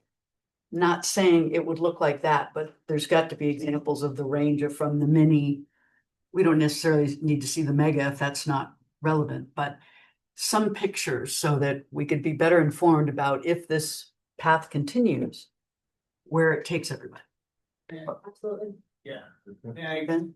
I attempt to repeat back to you what I think you are asking us to do? Yes. It sounds like what you're asking for is us to bring you the impacts of the science well and talk about the science well for sure, and recognize that the goal of this science well is this future thing, and to attempt to give you a framework around that future thing so you can consider it when asking the question, do we want to permit this because we are aiming at this other thing that we know we're in. So is that correct? Yes.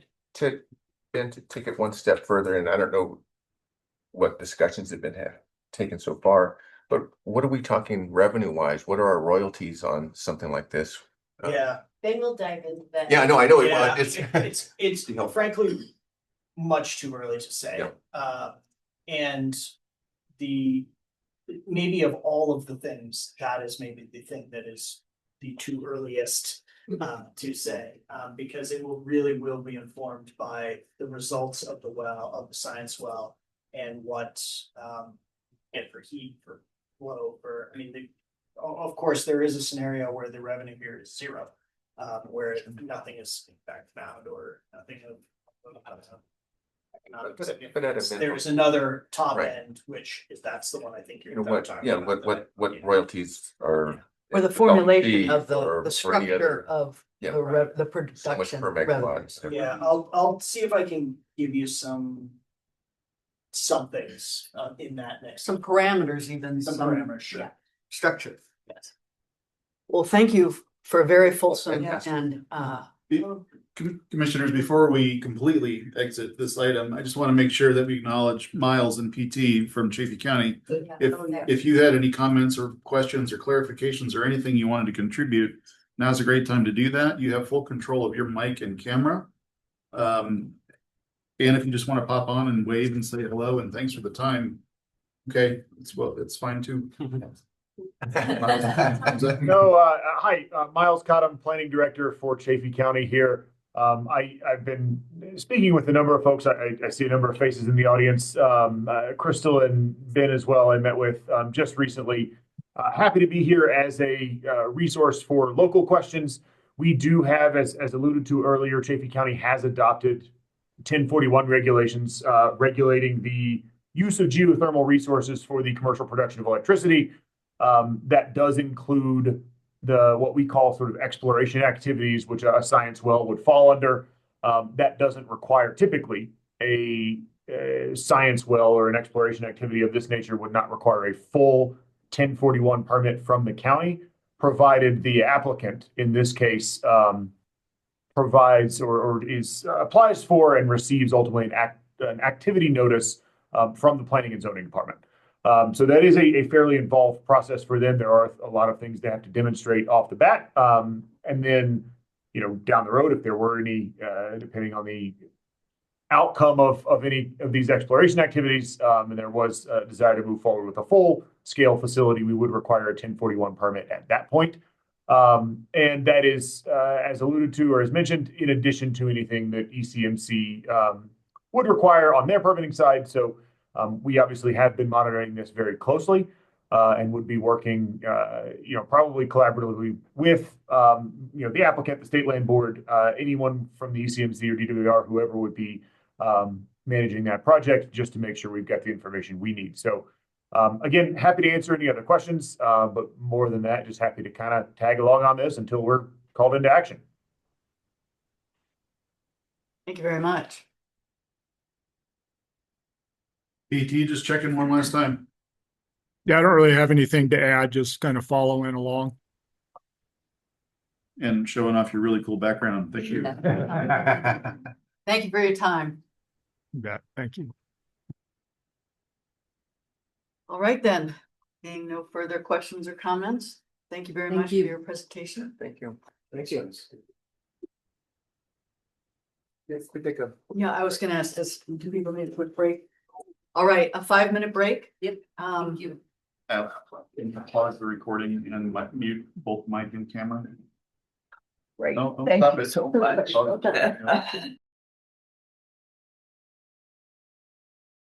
Welcome back to the May meeting of the Colorado Board of State Land Commissioners.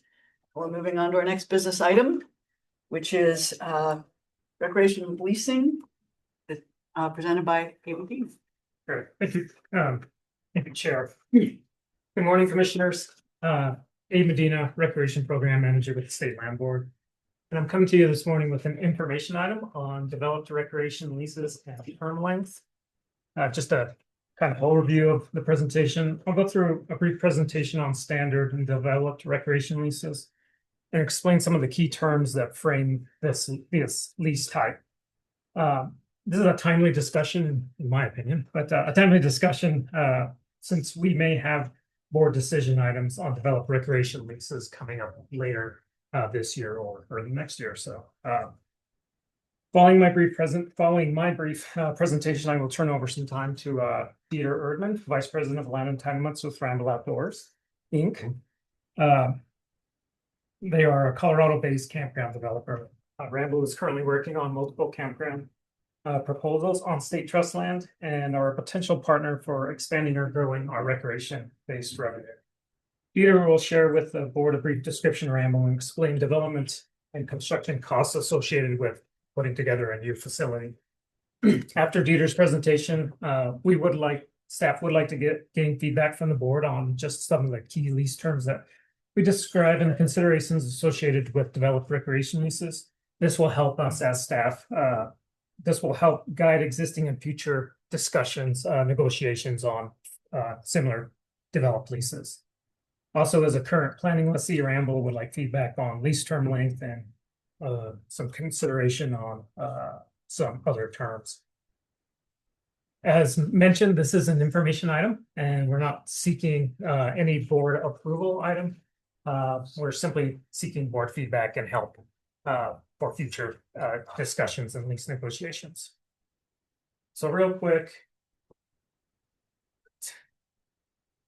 Which one are we?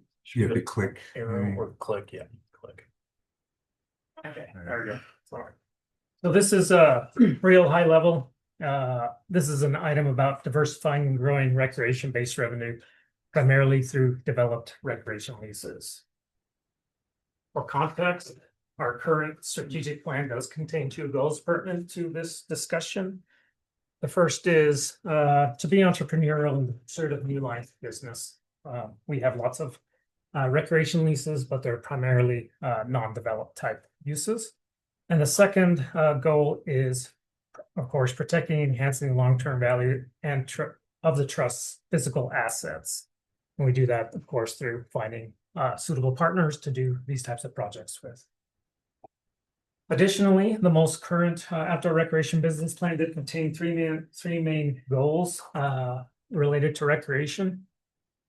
Optimize the value, increase the number and type of rec leases, and minimize impacts from recreational leasing on natural values. This one does touch primarily on the second one, the increasing the number and type of recreation leases.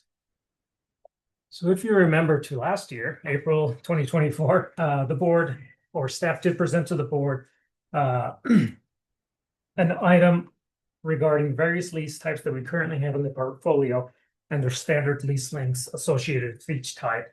This is the table that was in that presentation. It was also included in your board packet. Zooming into the table, and just looking at the recreation leases specifically, we do have primarily 2 types of leases. We have our private leases, both our standard private and our developed private recreation leases. And we also have agreements that we have with other state agencies or counties for public type uses.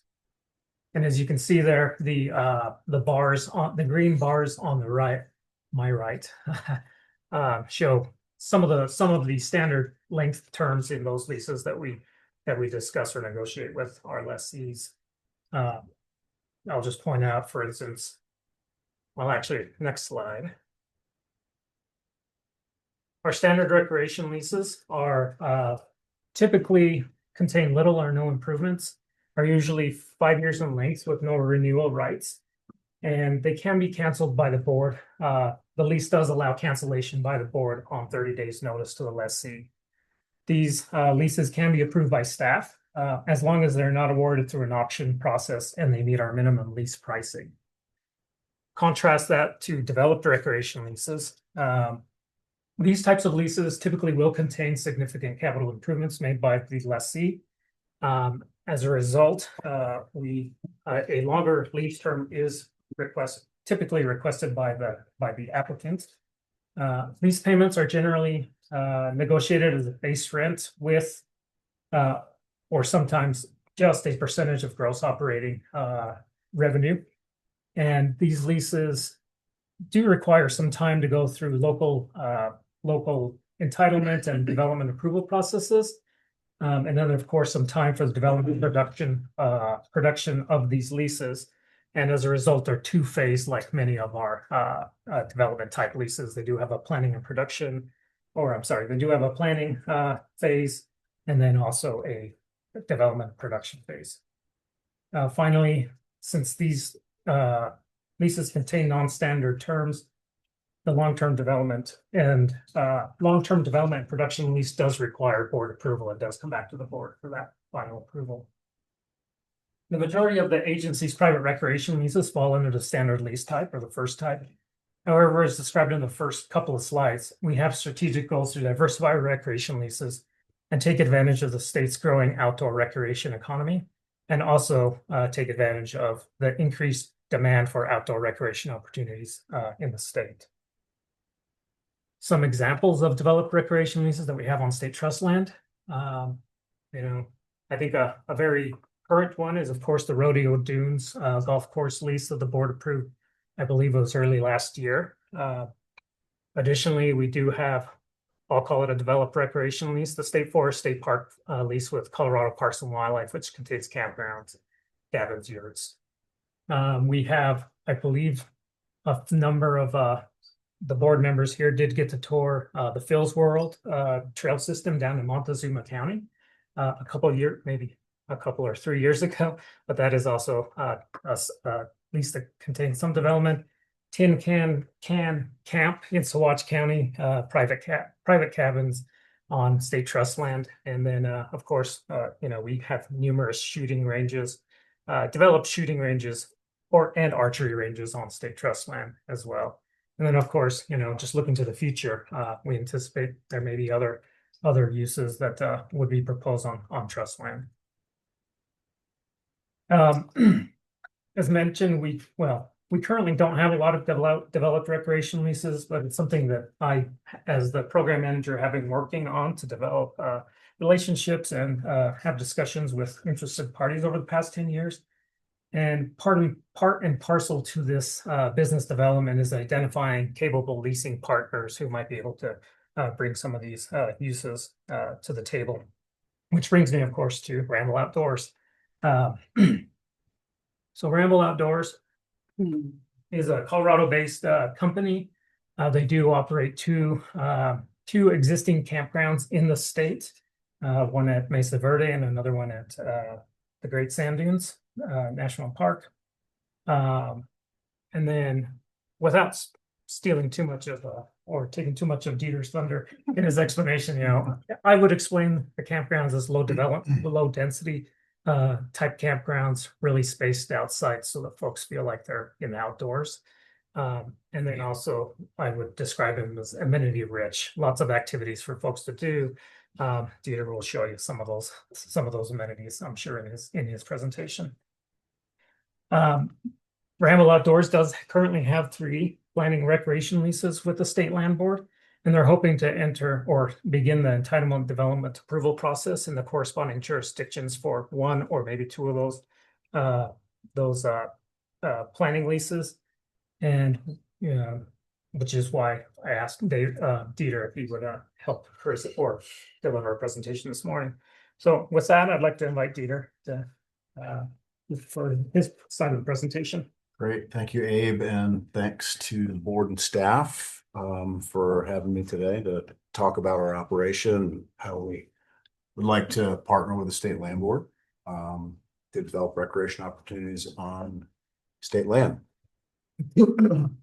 Alec brings up a presentation. I'll just give you a 2-second elevator pitch. Sometimes it's hard to put into words exactly what we do.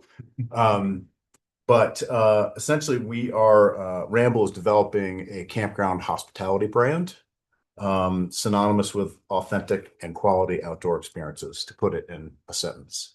So you think of campgrounds and you think of bare bones and simplicity, but partially by design and partially through regulation, our campgrounds have gotten more complex, yet at the same time, we're trying to keep them as simple as we can. So, Alec, thank you. Thanks. Hang on 1 second. It's all right. Keyboard too. So, camping is a great American pastime. Nearly a quarter of US households book a tent campsite each year. This is according to data that's been pretty consistent both pre-COVID and post-COVID. At Ramble, we were established by Matt Osterly, who's our founder and CEO. And Matt did a trip following COVID with his family cross country in an RV and discovered that most private campgrounds resembled more a parking lot than what you would think of as a campground. And after extensive research, he determined that the market segment was really not being addressed. And that's folks who really want to go have a experience in nature when they go camping at a private campground. So private campgrounds typically look like what you see in the left-hand picture there, RVs stacked on top of each other, a lot of pavement. Public campgrounds are hard to secure. There's a lot of demand for those that are very popular. Recreation.gov is a nightmare if you've tried to use it. And dispersed camping, while it's something that a lot of us do here in Colorado, requires a certain amount of expertise and gear to do. So what we're trying to do is thread the needle basically between those three experiences. Camping is a big market in the United States, $23 billion a year in 2024 to book camping at private campgrounds. That's 54 million US households. 54% of campers camp typically in tents, as opposed to in RVs, in cabins, glamping, or other sorts of camping activities. That's 54 million US households that took 54% of 54 million US households, which equals 29 million households that are camping in tents annually. And most of those will do it more than once a year. So as I mentioned, what exists and really where money is being invested currently is at the higher end of the spectrum, RV campgrounds, and particularly glamping. And so we're trying to, like I said, offer an opportunity to folks who are looking for an alternative to that, and certainly at a different price point. Alec, thank you. So all the photographs that are shown are from our Great Sand Dunes campground. It's actually 30 miles from the Great Sand Dunes, but close enough that we draw on that market.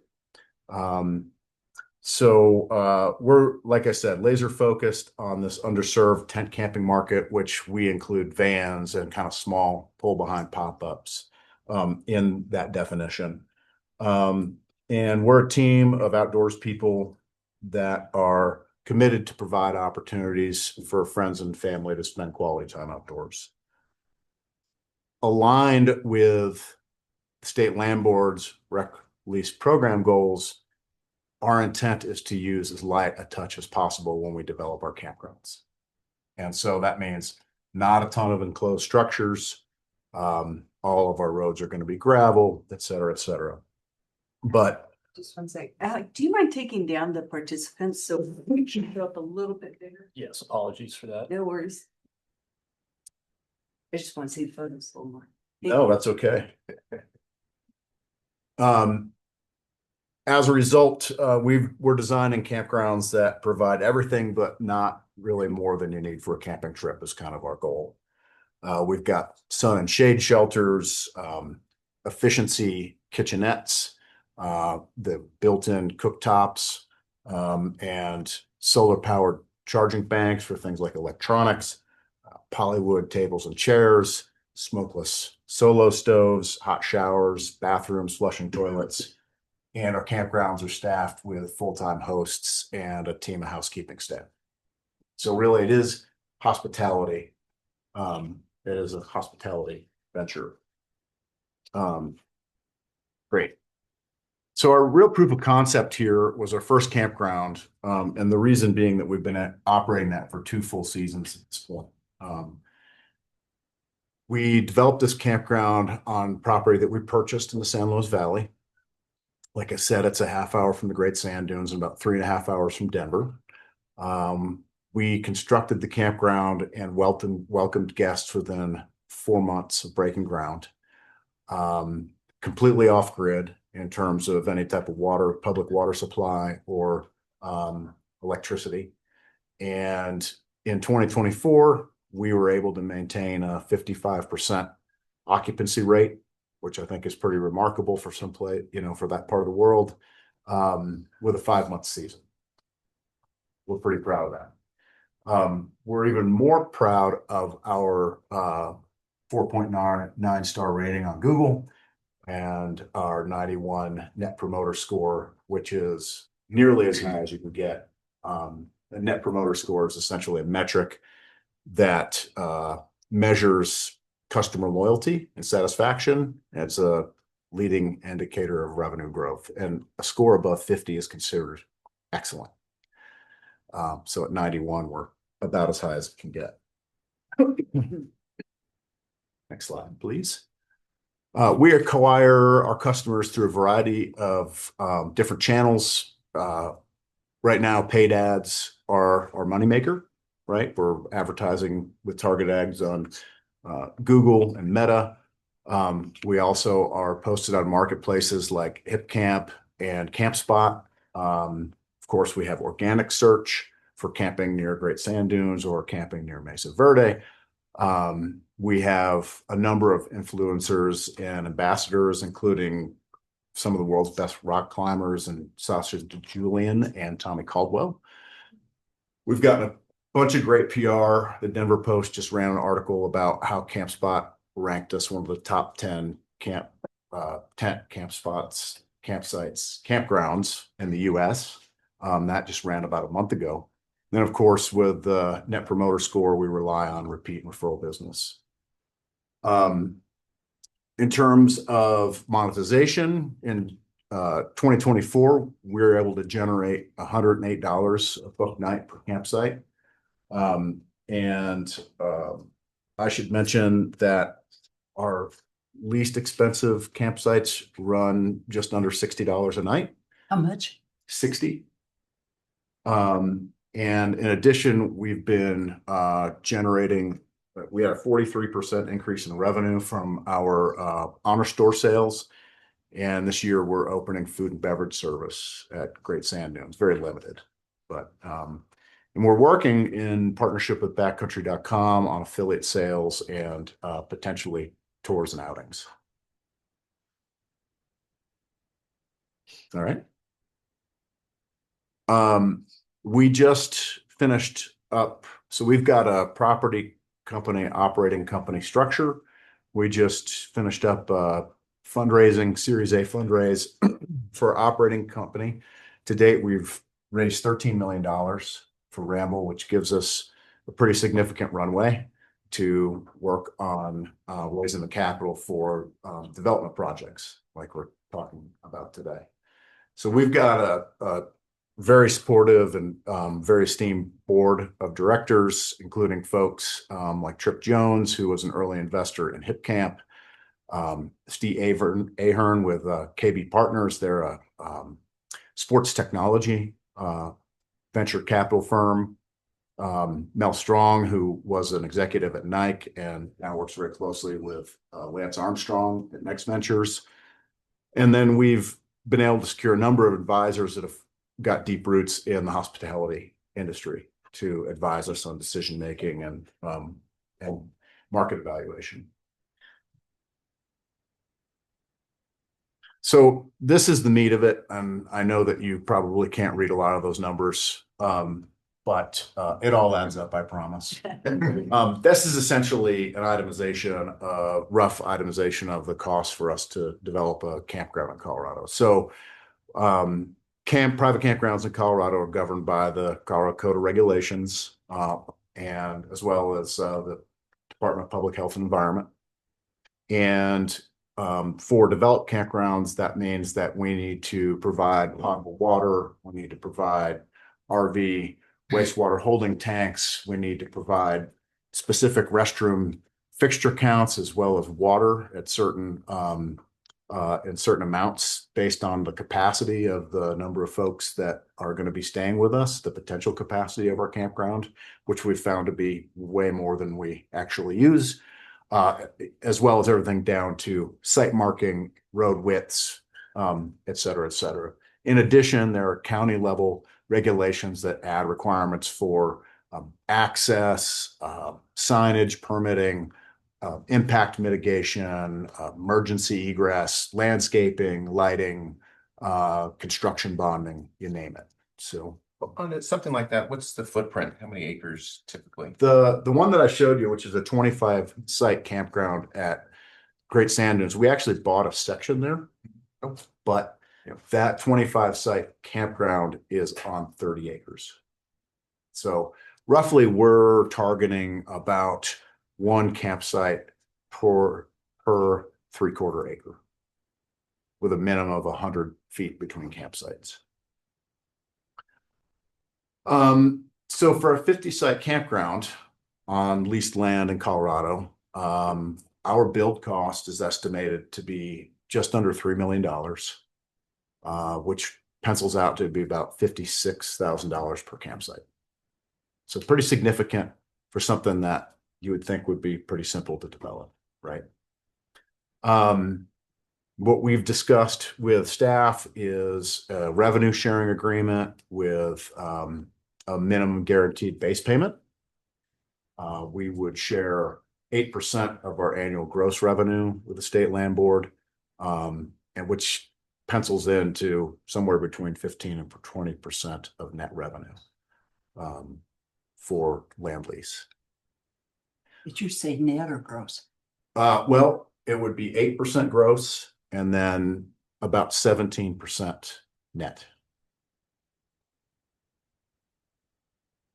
Currently, we are working with the recreational lease program.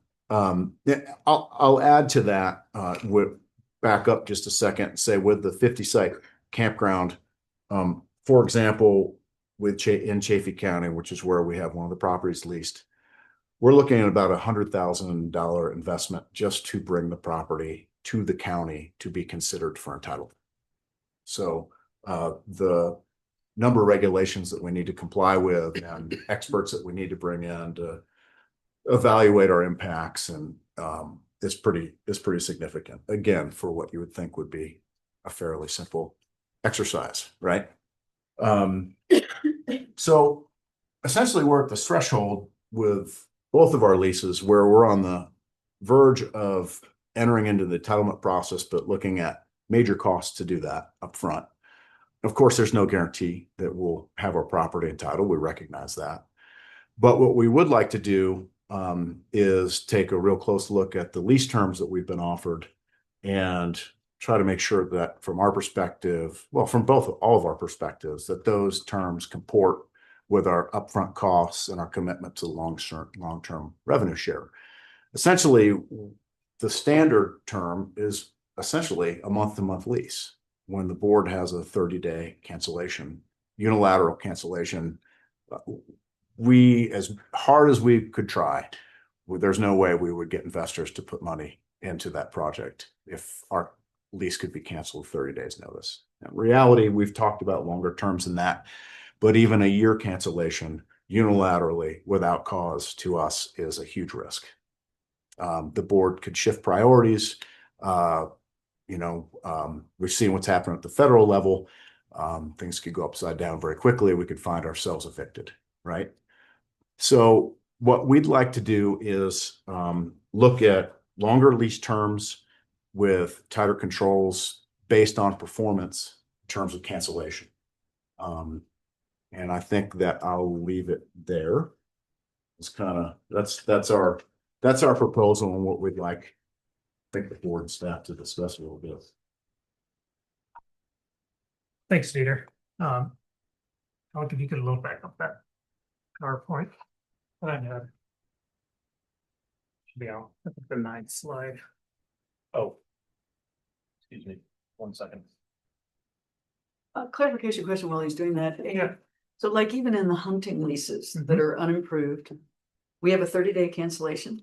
Yep, the standard lease terms allows a 30-day cancel. Yeah. So they could have contracted with $20,000 paying customers as an outfitter.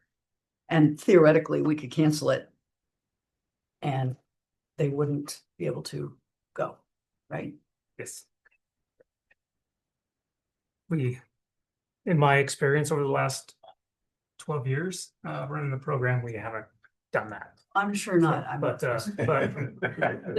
we haven't done that, but that is the clause in our standard lease. All right, actually, you could pull up my presentation, sorry.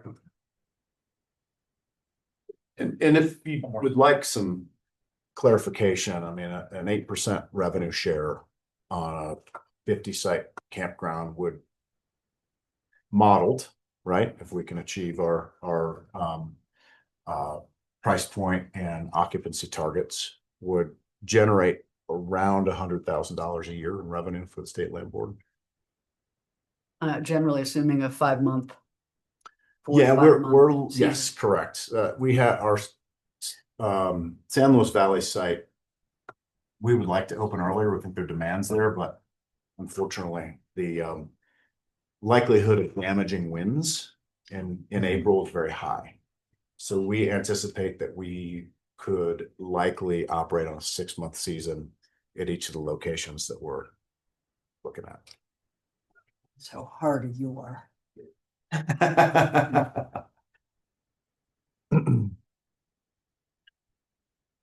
Okay, a little tricky with the mouse this morning, Apologies. but thanks, Alec. And we can just leave it on this slide. I don't need to advance any further. So, or actually, sorry, I'll flip this up to. You could advance one. So, as previously discussed, you know, we currently have a recreation leasing opportunity with a partner that's you know, looking to develop multiple sites on state trust land and potentially expand our recreation leasing business. And as mentioned, also, I continue as program manager to you know, seek other similar types of opportunities with suitable partners for the agency.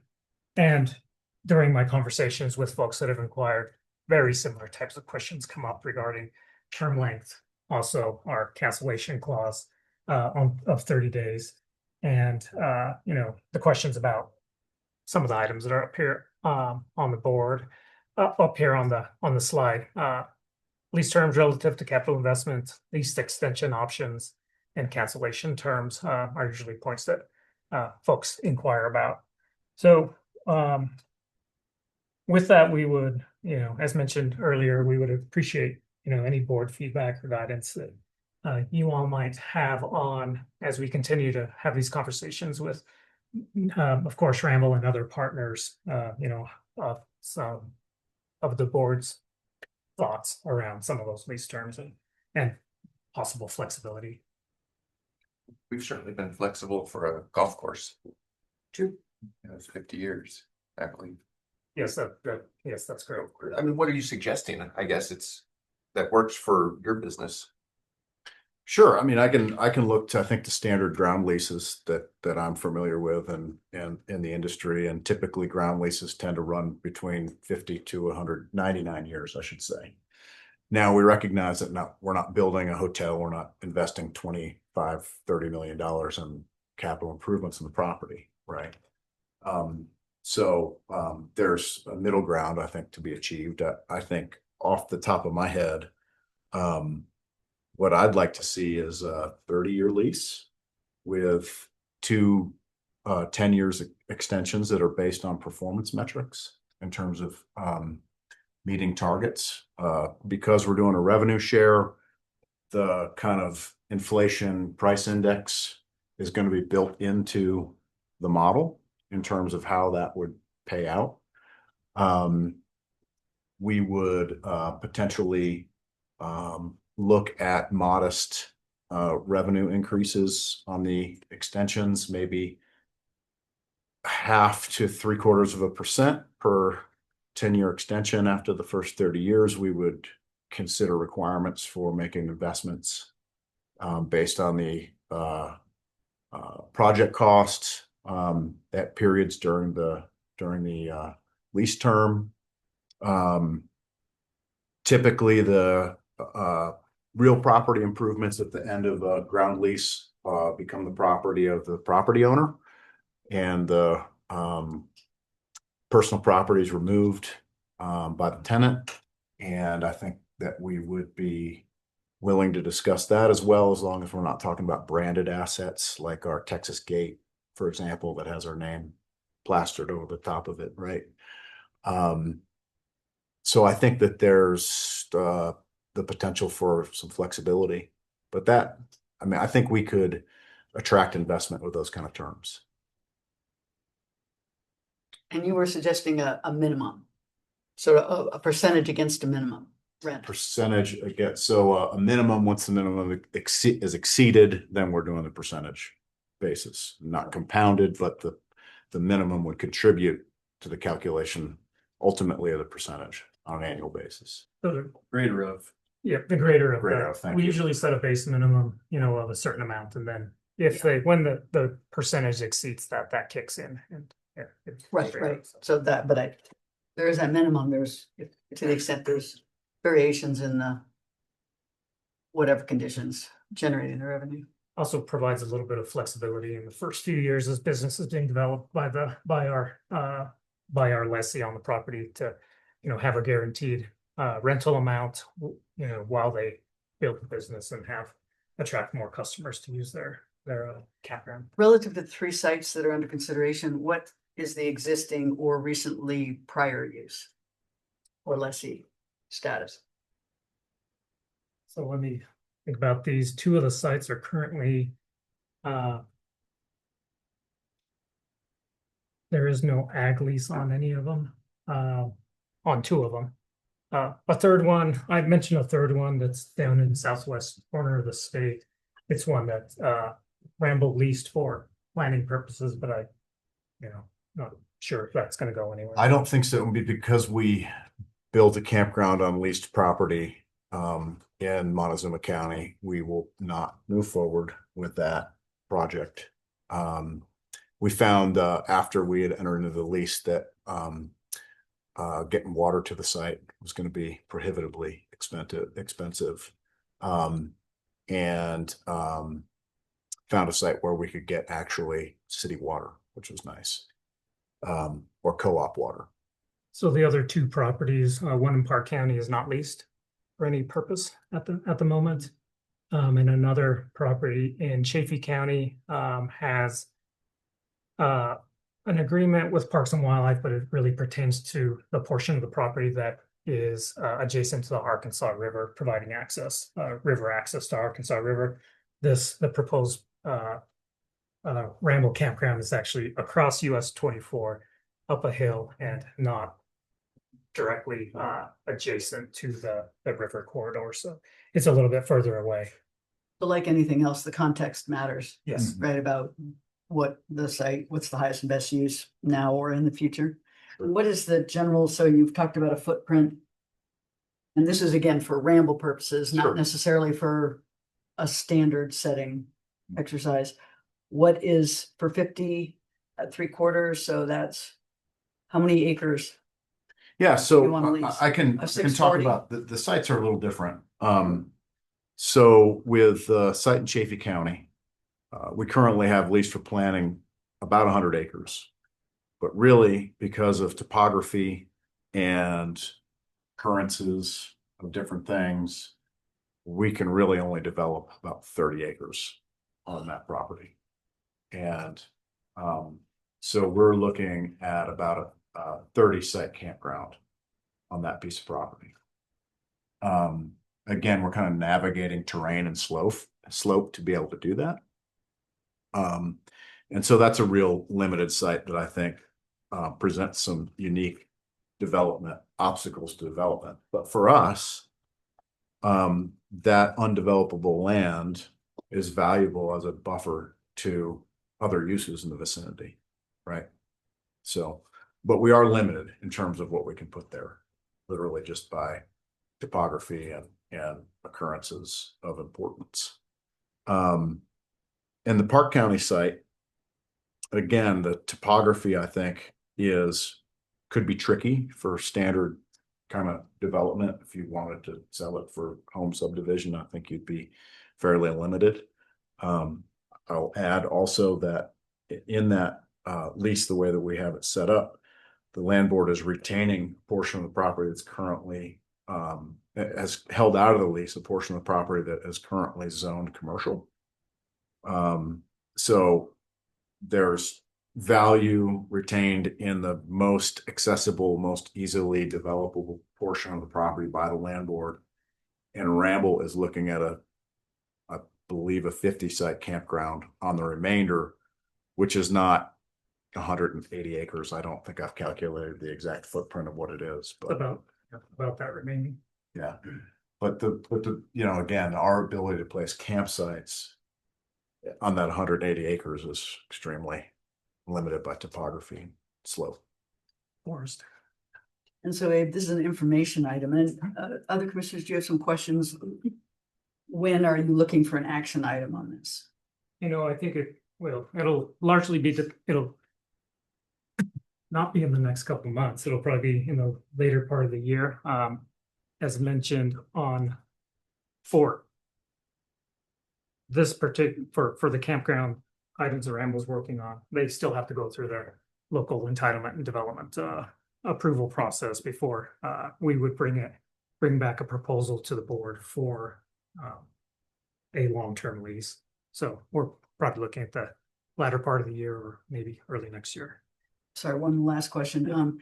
I assume that you've probably talked to other, I don't know whether land boards or other landowners that lease to improved camping operators. I mean, you have a sense of what the overall ecosystem and market looks like. Yes. Our terms of term. Our neighbors in Utah do quite a bit of commercial campground leasing, and they have shared in the past with us their leases with their operators and get a sense of what their terms look like. Do they tend to go to 30 years? They tend to go longer term, yes. The other. I had a question, Peter, you might have, I think you were touching on it a little bit. Is there maybe a contractual expectation for keeping the built environment up to date, fresh? But we have some experience with getting 30 years or 50 years down the road with a campground and inheriting something that was pretty awful. Yeah. And so I would imagine you've had some conversations about how do we keep, people interested in what we're doing, right? But as potentially, a landowner inheriting improvements at the end of something, what does it look like at the end of 30, 50 years? Sure, absolutely. And so we have seen other land leases that require that a certain amount of the initial project build out budget be reserved for improvements sequentially down the line. Is that represented in that 3 million number? That would not be, no. That'd be over time out of earnings, right? That you sequester. Correct. So we would, I don't have a structure necessarily to present to you, but that is something that we have seen in other leases.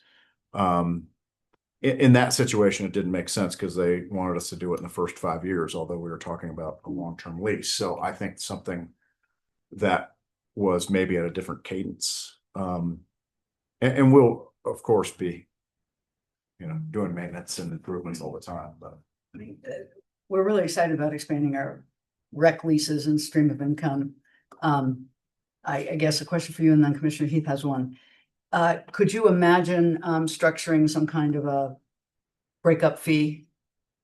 Let's just say in a situation where we don't have the unilateral right to terminate, but there is an option pursuant to a calculation of recovering of cost and profit, depending on the time, where if we were approached with something, let's say the county wanted to put whatever, I'm just making this up, but is that something you all have talked with your investors about? Is that something we should consider? That is not a concept that I've really considered, but I'm certainly open to Might be conversations to about it. throw around, just, It would be expensive, but you know, the get out clause Mhm. could be something we should look at. Commissioner Heath? Yes. You mentioned that the sites you have currently are on vacant land. How is it zoned? Well, zoning, permitted activities and by zone district are different in each county, right? They all set their own zone districts and what can be permitted in those zone districts. So for example,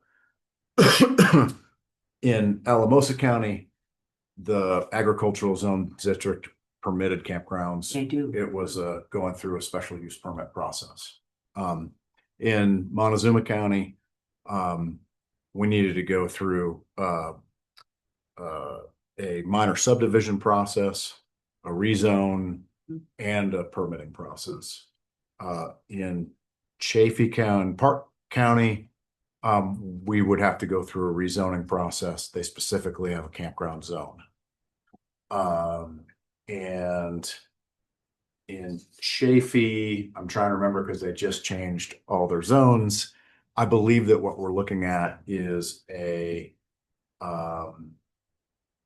an approval that I believe only goes before the staff and the county commissioners. The planning commission, I don't believe, is involved.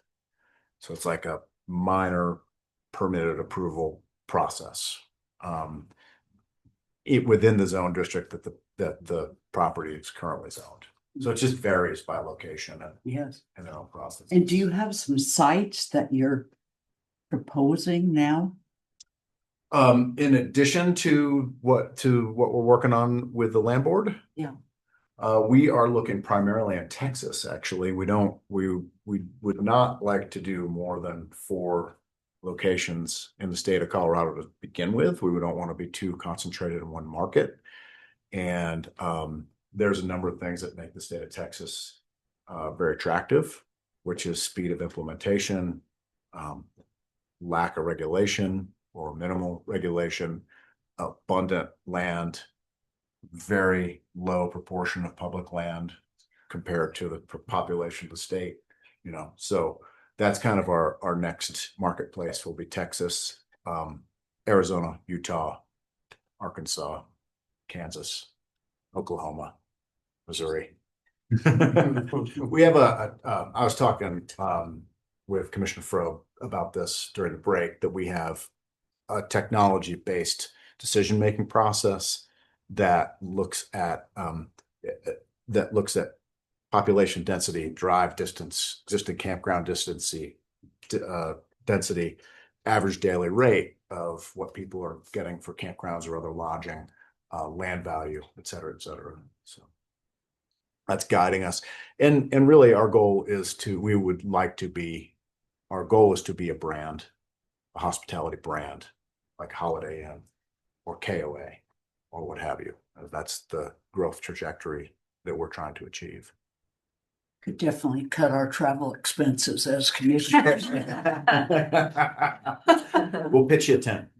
Yeah. It would be interesting to see the one down It by the would. sand dunes. Yeah. Yeah, If you're ever wondering that Yeah. one. you bet. Yeah.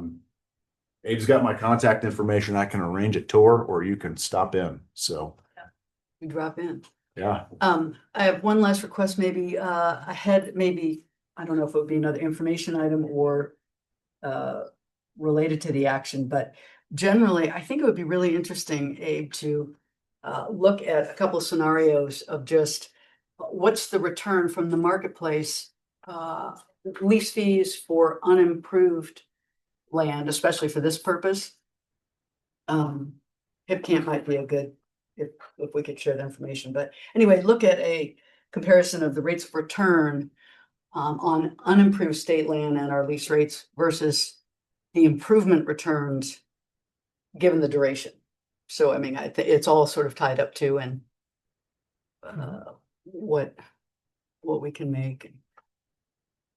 What you're left with at the end, which might be favorable zoning and Yeah, things right, like exactly. And turn considering all lanes those and amenities, right? things that we're talking about with CDOT, those kind of things.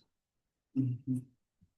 It's a great concept and I'd like to see more about it. when it comes up. Great. Great. Thanks for the opportunity to address you all today and thanks for your thoughts. Thank you. Yeah, very interesting. Thank you, commissioners. Thanks, Ed. Good luck with everything. Appreciate it. Thanks.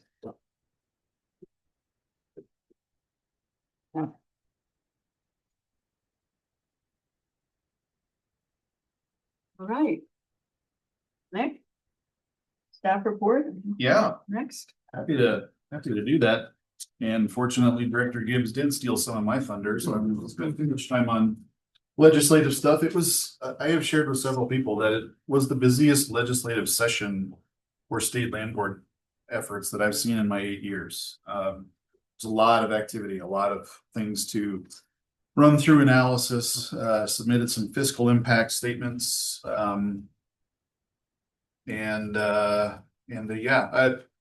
Looking favorably on what House Bill 1332 asks of staff and of the organization, and looking forward to perhaps generating some fresh ideas too about what might come of that. So happy to answer any questions that you might have about those bills. I wanted to point out in the staff report that you will see a significant amount of learning and participation in stewardship trainings and conversations and plannings and by lots of staff. This has been one of the busier seasons as well. Pollinators are very much on our minds. Prairie dogs are back in our basket, maybe literally and figuratively.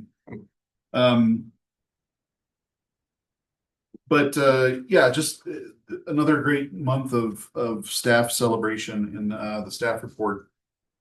And then also wanted to point out, staff attended an agriculture workshop hosted by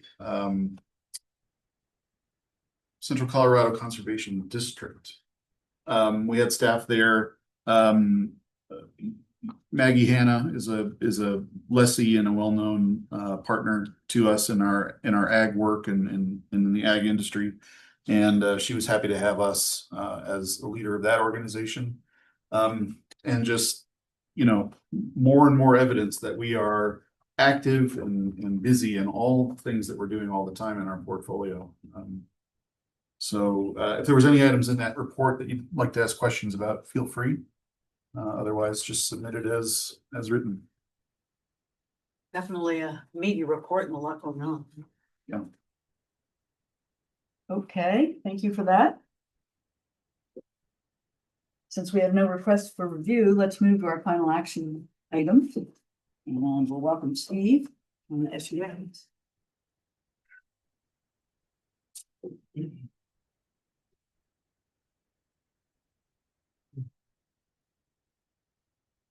Morning, commissioners. My name is Steve Freeze, Minerals Field Specialist, and I actually don't have a presentation prepared for you all today. Just a request that that the commissioners give staff authority to approve and finalize a settlement with Civitas Resources on the 3 SUAs we discussed in executive session. And there are a few folks from Civitas here as well, if you have any questions that I'm unable to answer. And that is all I had. Thank you for giving a brief. We did have a fulsome discussion during the executive session. Fellow commissioners, have you questions for Steve on the matter before we take a vote? It's pretty thorough.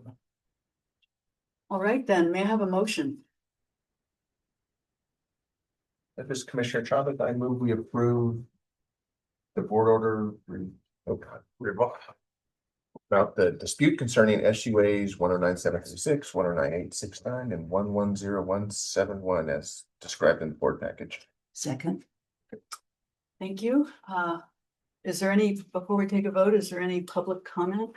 Yes, anybody listening in online via Zoom or in the audience that would like to make a public comment on this agenda item, please use the raise hand feature and we can move you over to address the commission. Mr. Froh, I'm not seeing any hands raised. Thank you. All right, then, Mr. Chavez, how do you vote? Yes. Scanlon? Yes. Commissioner Heath? Yes. And the chair votes yes, motion carries 4-0. Thank you. Thank you, Steve. And thank you, Civitas, for taking the time to come. Thank you for hearing us. Right then, back to Jared is gonna do. Jared's going to present. Presentation. Morning, Commissioners. I'm Jared Smith, Northwest District Manager. I don't think I can be as brief as Steve, but that was a record. Hang on 1 second. I realize I get the presentation shared here.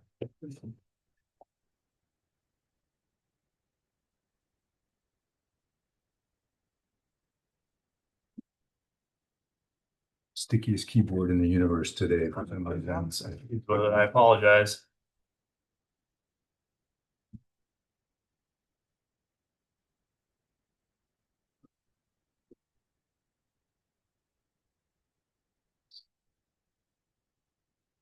Eric can give a moisture report on his district in the meantime. You drove through some of it to get here. It's, yeah, but it's still dry. That's at least it wasn't yesterday. Exactly. Yeah, right. You drove Tuesday, right? Yeah, yeah. Oh. On Tuesday we had That's also. an all. Oh, yesterday. then you did. So- Did you get the snow up in your part of the world though? You know, the northwest corner, we didn't get much from the snow. Oh. Majority of it was south, so, but the southwest was needed it. Yeah. A lot more than we did. But we're good here. Okay. Thank you, Dave. Okay. Okay, all right, I think we're set up. I'm here to present a IND request for the Williams Park Ranch in Routt County. Do I click? Is that what? Yeah, try Right click, clicking. right click. Up there, yeah, okay. So the Williams Park Ranch is located in western, kind of central Routt County in the Northwest District. If the board remembers, last July, I believe we did a tour on this property. The State Land Board acquired this ranch in the fall of 2023. It's just over 7,300 acres. It has a decent public access off of county roads. There is one end holding a BLM property within it that's approximately 120 acres. And so with the board on site last year, we had just completed an RFP this past year to select an ag and rec lessee, which you all approved. It was High Desert Ranch and Outfitting. This lessee had presented applications for both uses, offered rent amounts that were well above our minimum AUM and per acre for both ag and rec. And so with this lessee on site, we've had a chance to really determine what improvements are needed to help make it a working ranch. As you all saw, there was a lot of deferred maintenance in terms of the fencing, the ponds, the roads, while the property was in good shape with forage growth and the plant regime was in good shape, but the improvements are what we're focusing on with this IND request.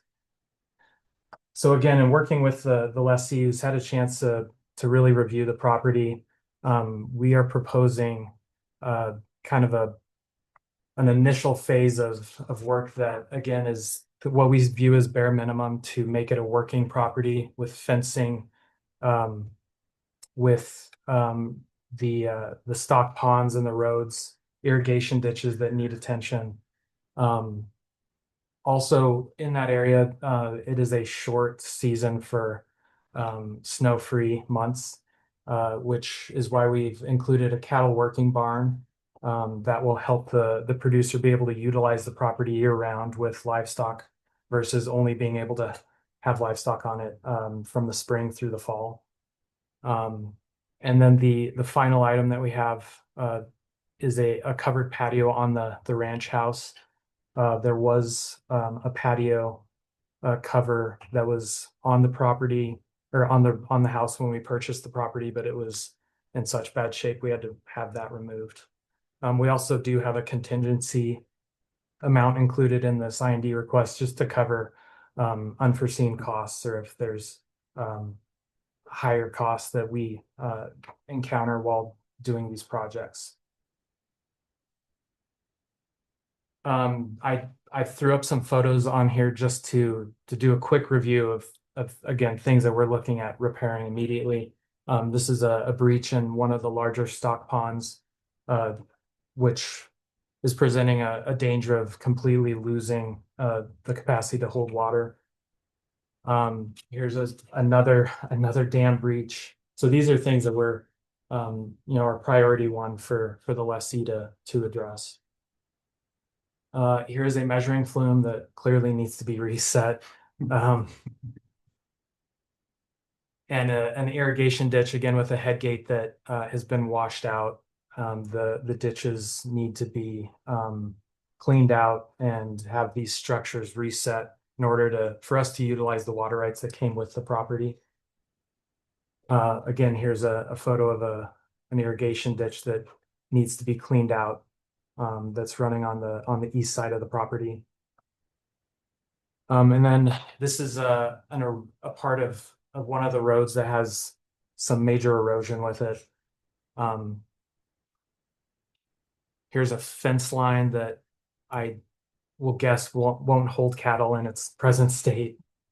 And again, the covered portion of the patio that this was before we removed it. As you can see, it's broke in half. It was not connected to the house well. So, and finally, this is the horse barn that, with the fencing proposal, it would include adding horse stalls to each of those bays on the horse barn. Here's an outline of the fencing proposal that the lessee has developed with our input. As you can see, the orange line would be a pasture fence that goes around the horse barn and also ties into it. The green line that runs along the southern edge near the county road, they're proposing a pipe fence that would match the neighboring property to the south of this property. And it would also increase the aesthetic value off of the county road. If you look at the horse barn towards the top of the photo, there are the purple lines. That's the proposed stalls to be added to the horse barn. And the red outline is a kind of a working corral that would be in close proximity to the horse barn. This is zoomed out a little more from the headquarters just to show the fencing that would run along that irrigated pasture, and again help provide some separation for the lessee to utilize different areas of the ranch at different times of the year. This is an example of what the working livestock barn would look like. And again, this is important for that area just to allow them to work year round on the ranch. I do want to stress these are all improvements that they were not unforeseen. We saw the condition of things when we were looking at the property. We also noted the per acre value of the ranch that was just south of the county road and south of this property. This was all one contiguous ranch. The piece that sold south of us is a little over 4,800 acres, and the per acre value is much higher on that property because of the improvements and the condition that those improvements were in. And so we view this as a great way to increase our per acre, the value of the property, as well as giving increasing the capacity for a working ranch I did hear from a number of applicants that viewed the property and then dropped off before they submitted applications that without the fencing, there was a lack of infrastructure on the property. I view this in the future if we get the fencing installed, get the livestock barn, the ponds in shape. We'll have a lot more interest from a lot more rec and ag parties in the future. So our recommendation is, an approval of what I've presented of $841,100 from the IND fund. I'll open it up to any comments, questions, concerns. Yes. I have several. Okay. Mhm. Yes. Sort of a summer process related, as you sort of touched on. On the face of it, though, I struggle with this because most of the improvements are about the ag.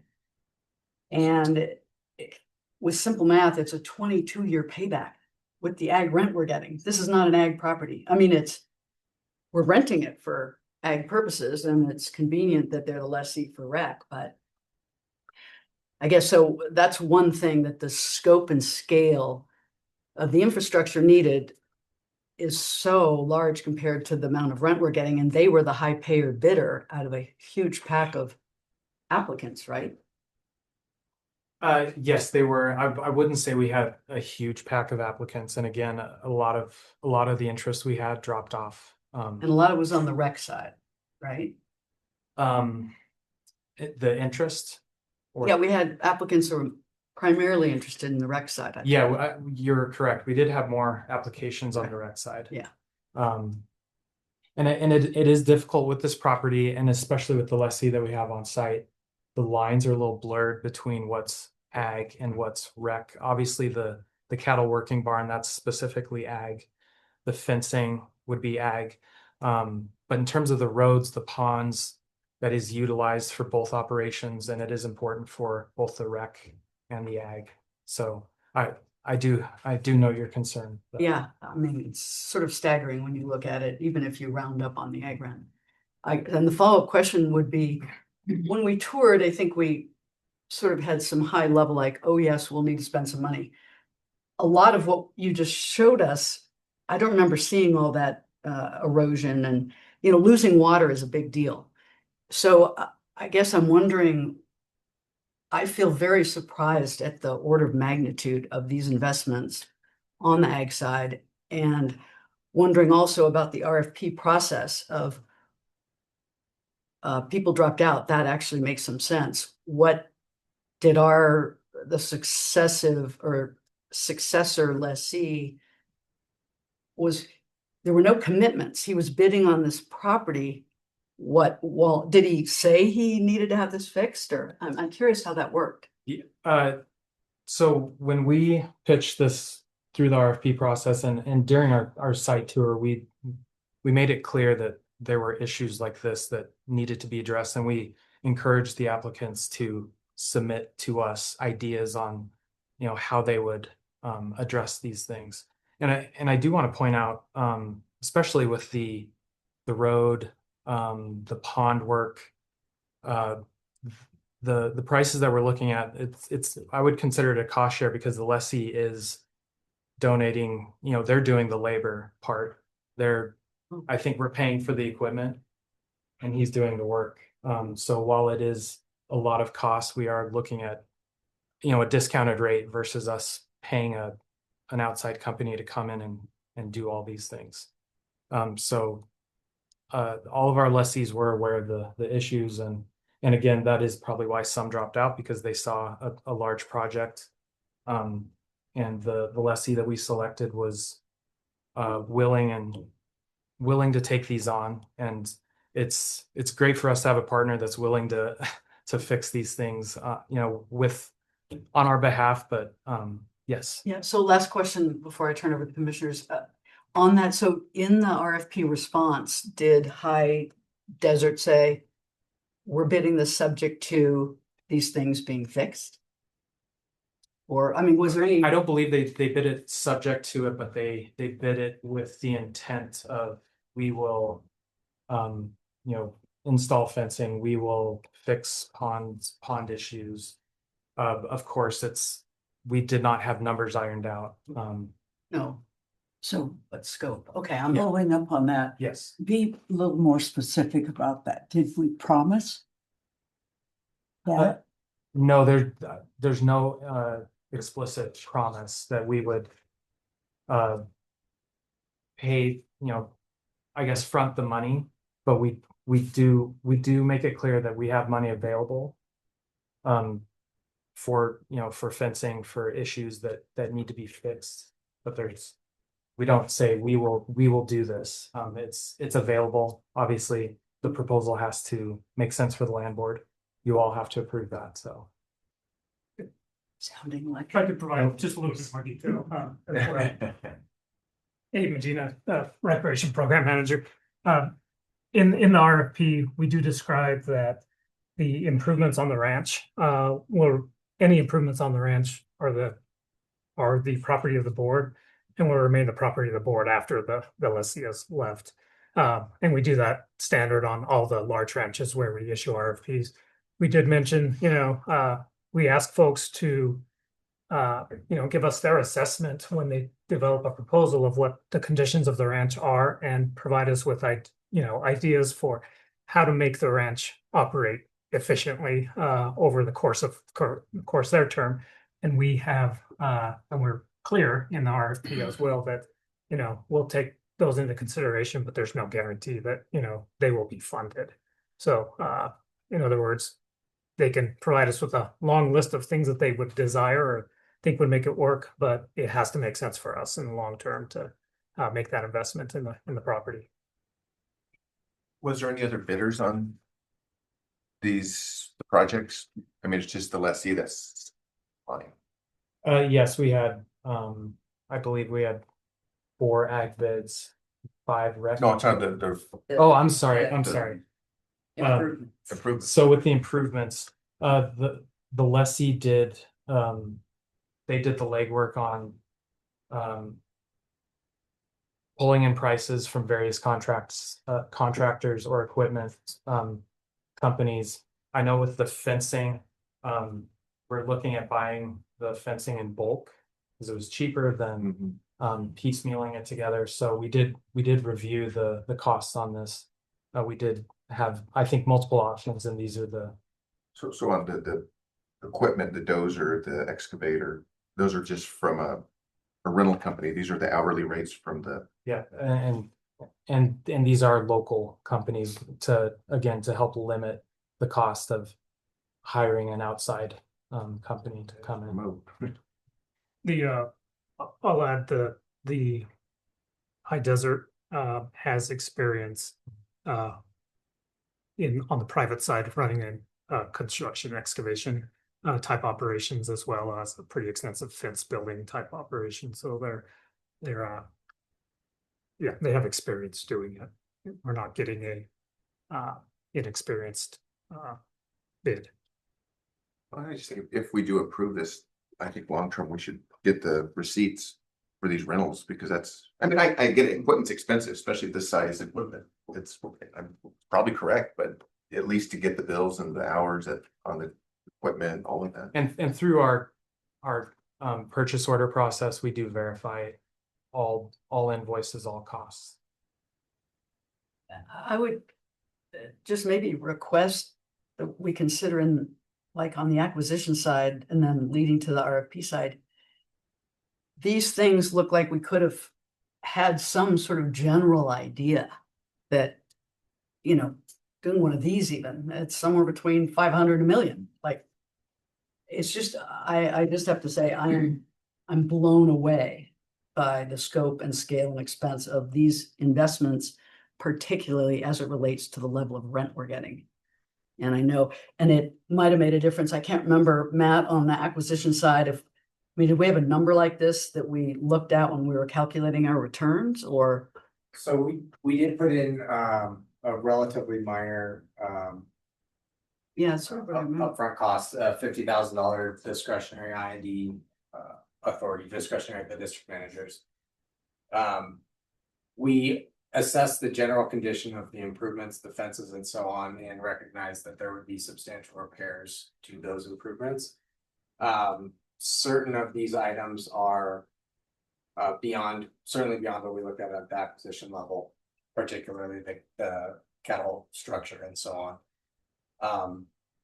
And are more to generally improve the property, the pole fencing and so on, and not necessarily repairs to existing infrastructure that already existed at the time of acquisition. This is, I mean, I appreciate what you're saying too, but I brought that up on the Brett Gray. I mean, we bought a property and then we spent $250,000 to cut some trees down, 10 years later. I mean, that's on the buying side. We knew those trees were there. I think I agree with you. We need to do more analysis up front on some of these things. Elliot Hoyt, Assistant Director. Absolutely, the payback is something that I was looking at as well. And that when you do that math, it's a long math. Now, we are also typically a long hold organization. I think, and a couple of other things you said, it not being an ag property, I get where you're coming from in that when we were doing the acquisition, we definitely saw the value of the recreation. And I think that's also in the bids. Right. The way the property is now and what we put out for RFP, I think we got more response from the rec because rec can just go out there and utilize it as is. To Jared's point that we didn't get as many ag bidders is because it's not in a condition. It was split off from a whole ranch. Right, I remember. And the stuff that you need is on the other side of the road. And so we knew that. And so I think part of what we're doing, and I think you're absolutely right, we could present to all of you a little bit more of scenarios of this is what we're getting, this is what we don't have, we might improve it in this way or that way, so you can model what that is. But part of it is we need a reaction from the marketplace in a sense to say, I can use that, but I really could use it better if I have this, this, and this. So we knew that there was going to be requests, and we said, we care about our property, we steward the long-term value, we will invest in improvements. But we didn't know how much we didn't know how much you all wanted to invest. And so we didn't peg a number. We need them to come to us and say, I think you should do this. But that's where you absolutely have the ability to say, yeah, that's what I want to invest in. I would think it's, in my opinion, again, if we make the property better for agriculture, there are two things that could be benefits. One would be we will have a more competitive process from ag in the future, which is what you're saying, is that if that infrastructure was in place, you'd have other people saying, oh, I can come in day one and use it. The other thing that I'm hearing you say is that the overall property value, the value of the asset will go up because it could sell at a higher rate if we decided to dispose of it, in the near future as an improved property, it will capture more money. So the payback isn't in the rent revenue, it's in the long-term capitalization, in a sense, is one way to look at it. Yeah, no, I've thought about that, and perhaps, I guess, I'm just with the short growing season that's up there. Yeah. And the rent, these people didn't even make their bid of rent contingent on all these improvements. And I question whether or not in the next round, even if it was 5 years from now with these improvements in there, is the rent going to go up by 10%? So then we have 40,000 versus 37, or so it's just it's what strikes me here is one, it's out of proportion, and two, not so much even on the acquisition side, although I think we could have done a better job of saying, whoa, man, look, we're going to lose our water and blah, blah, blah, and these fences don't work. But in the RFP process, when we're discussing people's bids, and no, they didn't know exactly what they wanted, but we probably were hearing that there needs to be some things addressed. And so that's what I'm questioning, is really in the RFP process, how can we do that better? Not all properties will be like this, but the surfacing up, and not just for us, but having clarity on what's an ag lessee going to need, what are they telling us, and then we're evaluating the proposals and subsequent actions kind of holistically. So yeah, are they running cattle right now? Currently, I don't know if they've got cattle on site yet. But they will. That's They the will, plan. yes. Okay. Yeah, that's wondered if it's just. When is this lease up? So it started in January and it runs for 10 years. 10 years. I I have a big picture perspective on this. I felt like we got a good deal on the property when we got it. We have to do the water stuff for sure. That's a non-negotiable. I don't think we're ever gonna get a lot of ag money out of this, whether it's improved or not. Right. So I think that's a question. You know, if it was improved, we get probably more ag bids. I don't think that would have been that much higher. Ag rates are ag rates, you know? It's just what do we want to do for this lessee so they can run their operation in a way. I mean, this is sort of their wish list from my perspective in terms of the barn and, you know, stuff like that and the fencing. I get that. It's the aesthetic look. I get that. So I think we could walk through this and say, what do we want to do? You know, are there modifications to this that we would consider if I get why they put this forward. I would like all of this. And you know, I live with a general contractor and people people want everything and they just don't always want to have to pay for it. So for me, we got a great deal on this property. What are the improvements we really want to do to it? We're not going to sell it, so I don't care if that increases the value or not. That's super duper, but we have to do the water stuff. We just have to. And then I think it's a negotiation around what do we want to do for this ag lessee in terms of what they would like. That would, of course, they'd love all this. Of course they would. What would be a priority list of the things that are more and less critical for them in order to improve their operations? Are there modifications? Do they need that much fencing? That was a lot of fencing. And I will say you know what I'm saying? I don't know, but I get the list, but there's some of this that is far more critical in my opinion than all of this. we did work again with the lessee to suss out what we felt were necessary and what were wants. They wanted more? They did. And to be fair, Abe and I said, you know, give us your wish list and we'll meet with you and talk through what we feel is necessary for an operation. And then if there are some wants, then maybe there's capacity for that down the road. We could do that. But we are presenting to you what we felt like was these are the most important things for the operation. Over 3 years, the total rent that covered, right? We're getting 300,000 a year. More or less. I don't have it. Well, that's rec and It's ag. a all together. sticker shock going on. I agree with the price tag. This is a pretty high IND request. And That's also a process question, which we've already discussed. Yes, absolutely. I guess what I'm Or your wondering payback. here in terms of the ag improvements is whether or not, we want cattle running on the property for a lot of different reasons. It's good for the soil and it's, as I understand from you all, having familiarity with the operator, it's a good operator. What I wonder is whether or not on the specific cattle ranching investments, if there's a way to structure a deal where, you know, we're paying for them, we own them, but we're getting some kind of percentage off of their revenues above a minimum, or like there's some revenue sharing. We're not going to cost share, but we're revenue sharing because we're putting a bunch of money in a way to augment the ag rent portion. So that's just an idea for consideration, but it seems that these are probably needed.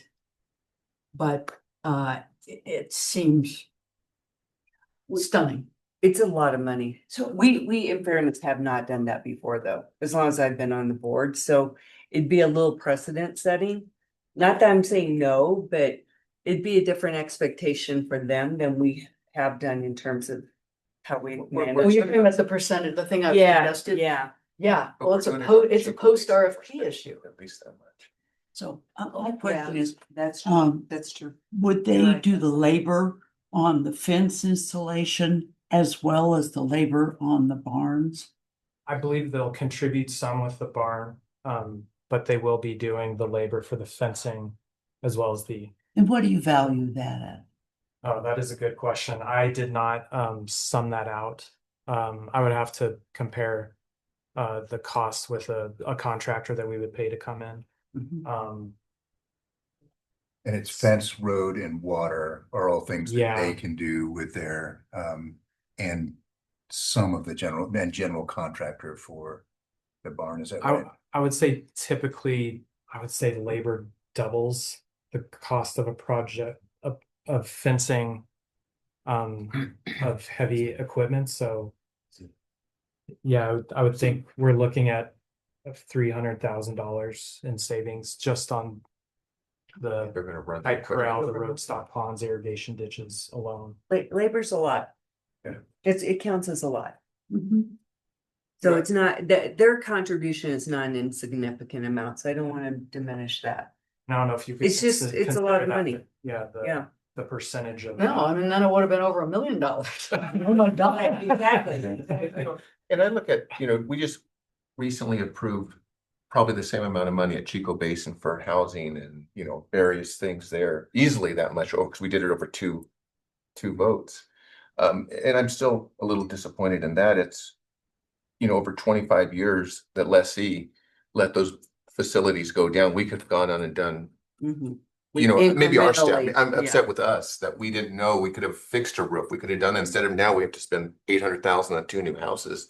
I agree, these things need to get fixed on this property, and the rentals are against a 4-year return. Or we get our money back in 4 years.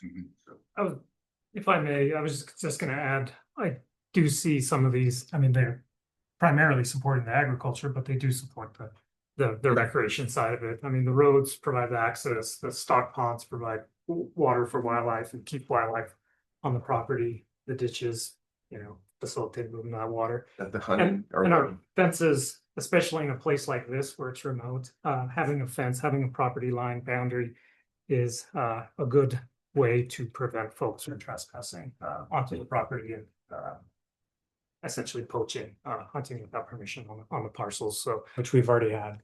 And then the covered patio or the ranch manager's residence, that's currently where they're housing hunting guests on the property, so it does providing a little bit more covered space outside also contributes to that portion of the So that's a rec asset, there's not a manager living in it.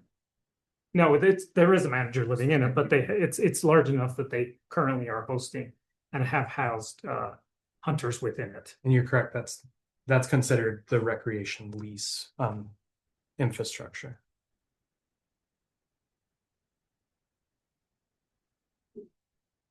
Let me ask this, I think there's agreement that we need to do the work regarding the water. How much would that be and what would be the contributions of the lessee towards that? So that would, that top line item on the screen, that would be the 187,000 roughly, and so we would expect with the labor savings that they would be contributing half of that cost. If that does Let that me answer your understand, question? so the 187 would be paid for the labor? Oh, that's just the equipment charge, isn't it? That's the equipment charges. So they could layer in. Yeah, we're estimating. Labor's not in that number. Yeah, we're estimating that's what they would be cost sharing. And the rec folks will use the barn too, correct? Yes.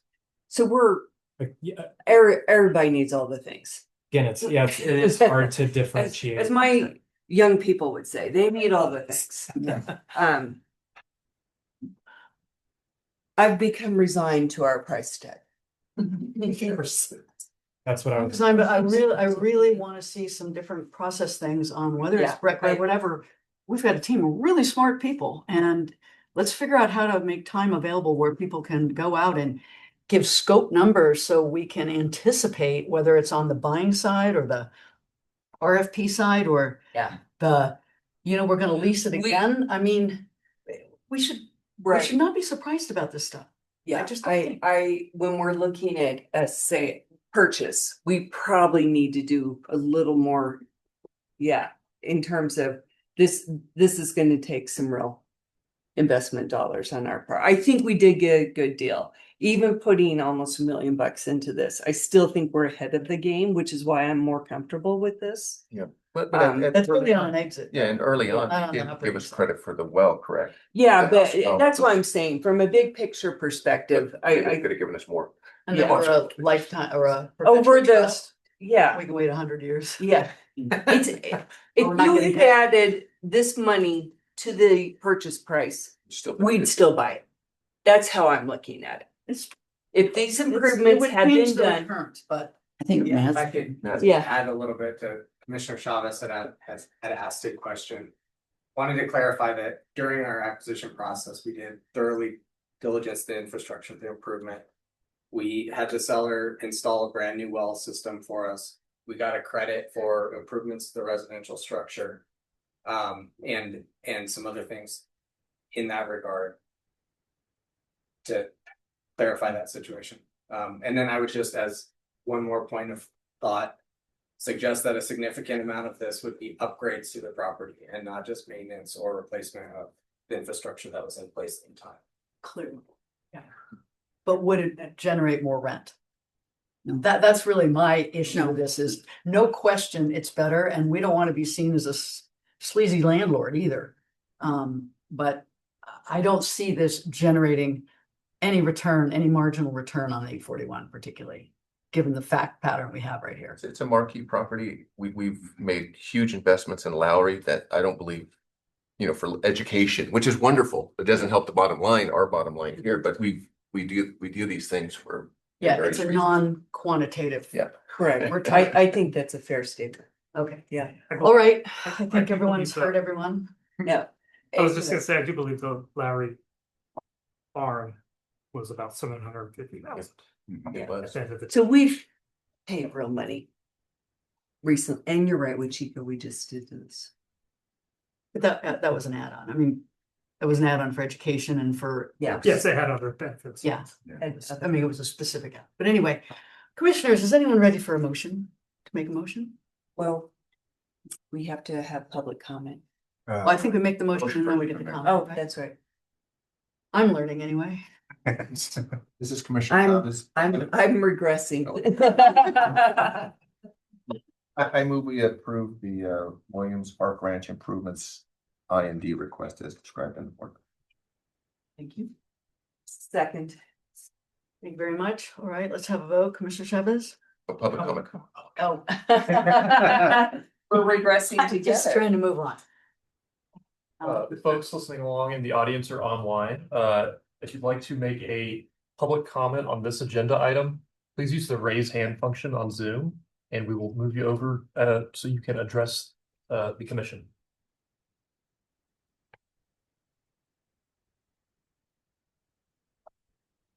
Commissioner, I'm not seeing any hands. So.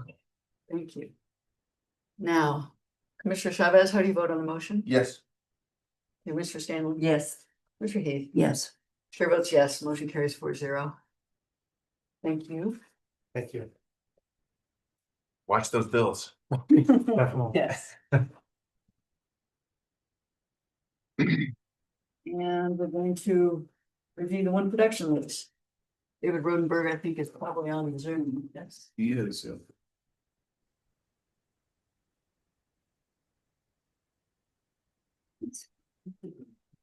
That's a great corner. Dusty Rose, Dusty Rose win. We have an American party. That's Josie, right?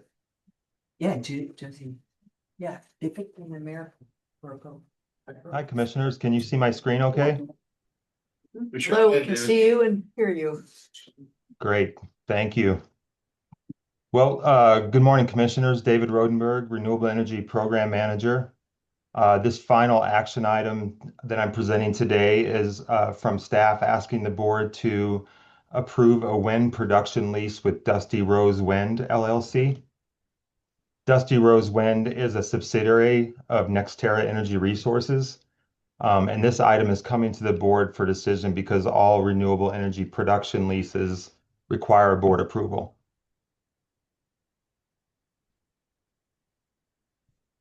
So this production lease, if approved by the board, will not only meet the state land board's energy goals, but will also earn the state school trust $3.9 million over the 27-year lease term of the project.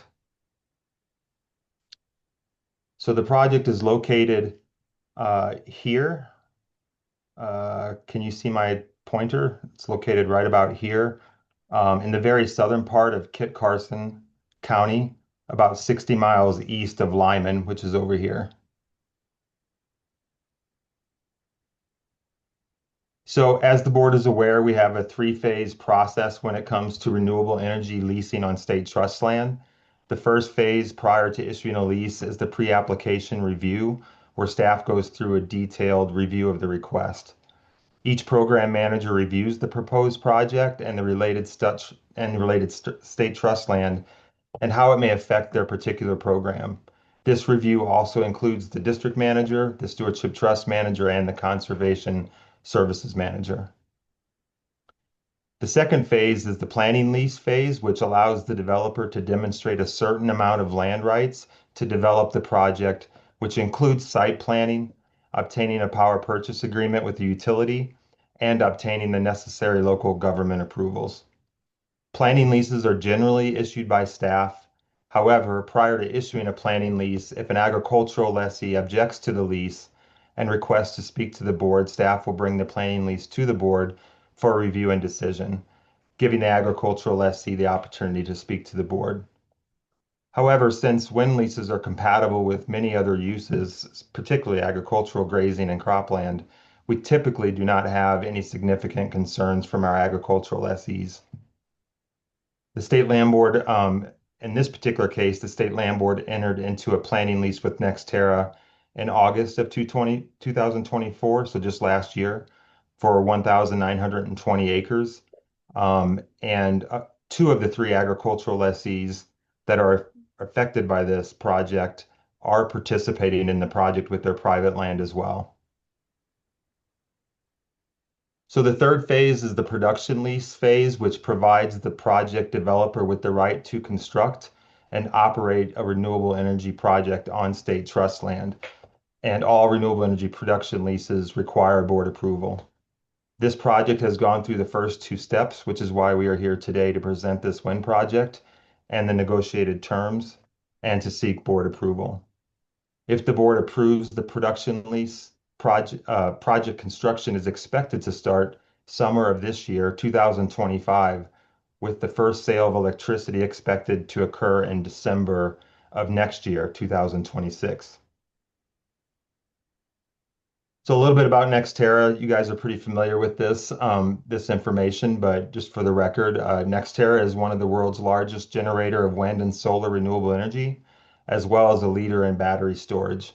They have over 25 years of experience developing renewable energy projects, and they currently have 33 gigawatts of wind and 3 gigawatts of battery storage.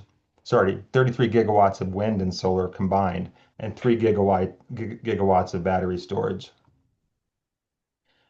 So the board has developed a great relationship with NextEra, and we have a fair number of leases with them, including 11 wind production leases, 1 solar production lease, and 1 battery energy storage system production lease, that of which the board approved just a couple months ago. It's our first battery storage production lease.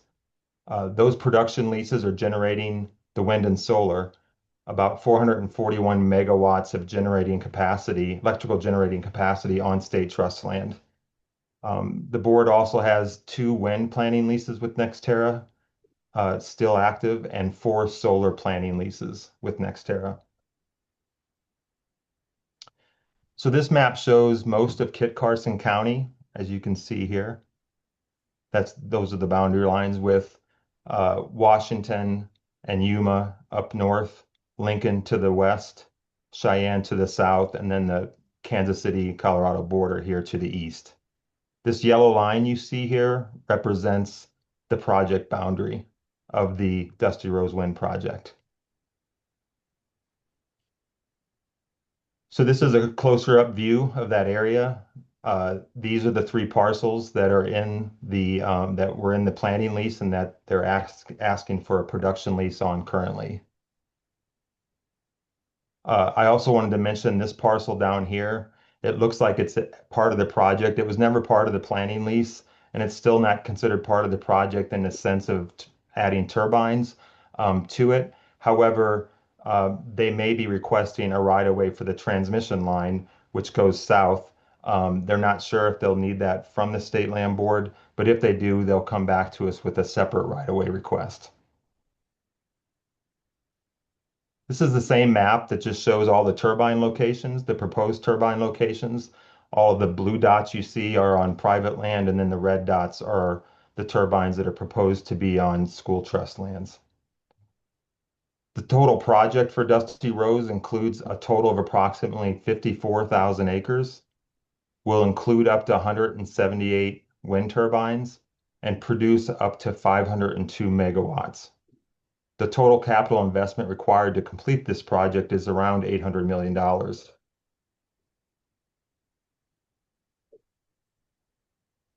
So this is a close-up view of those 3 parcels. So as the project is proposed to affect the 3 state trust land parcels, as I mentioned before, it's 1,920 acres, up to 9 turbines, and then 7 miles of new access roads, and up to 13.5 miles of underground collection lines. The state trust land represents approximately 4.6% of the total project acreage and 4.4% of the proposed generating capacity of the project.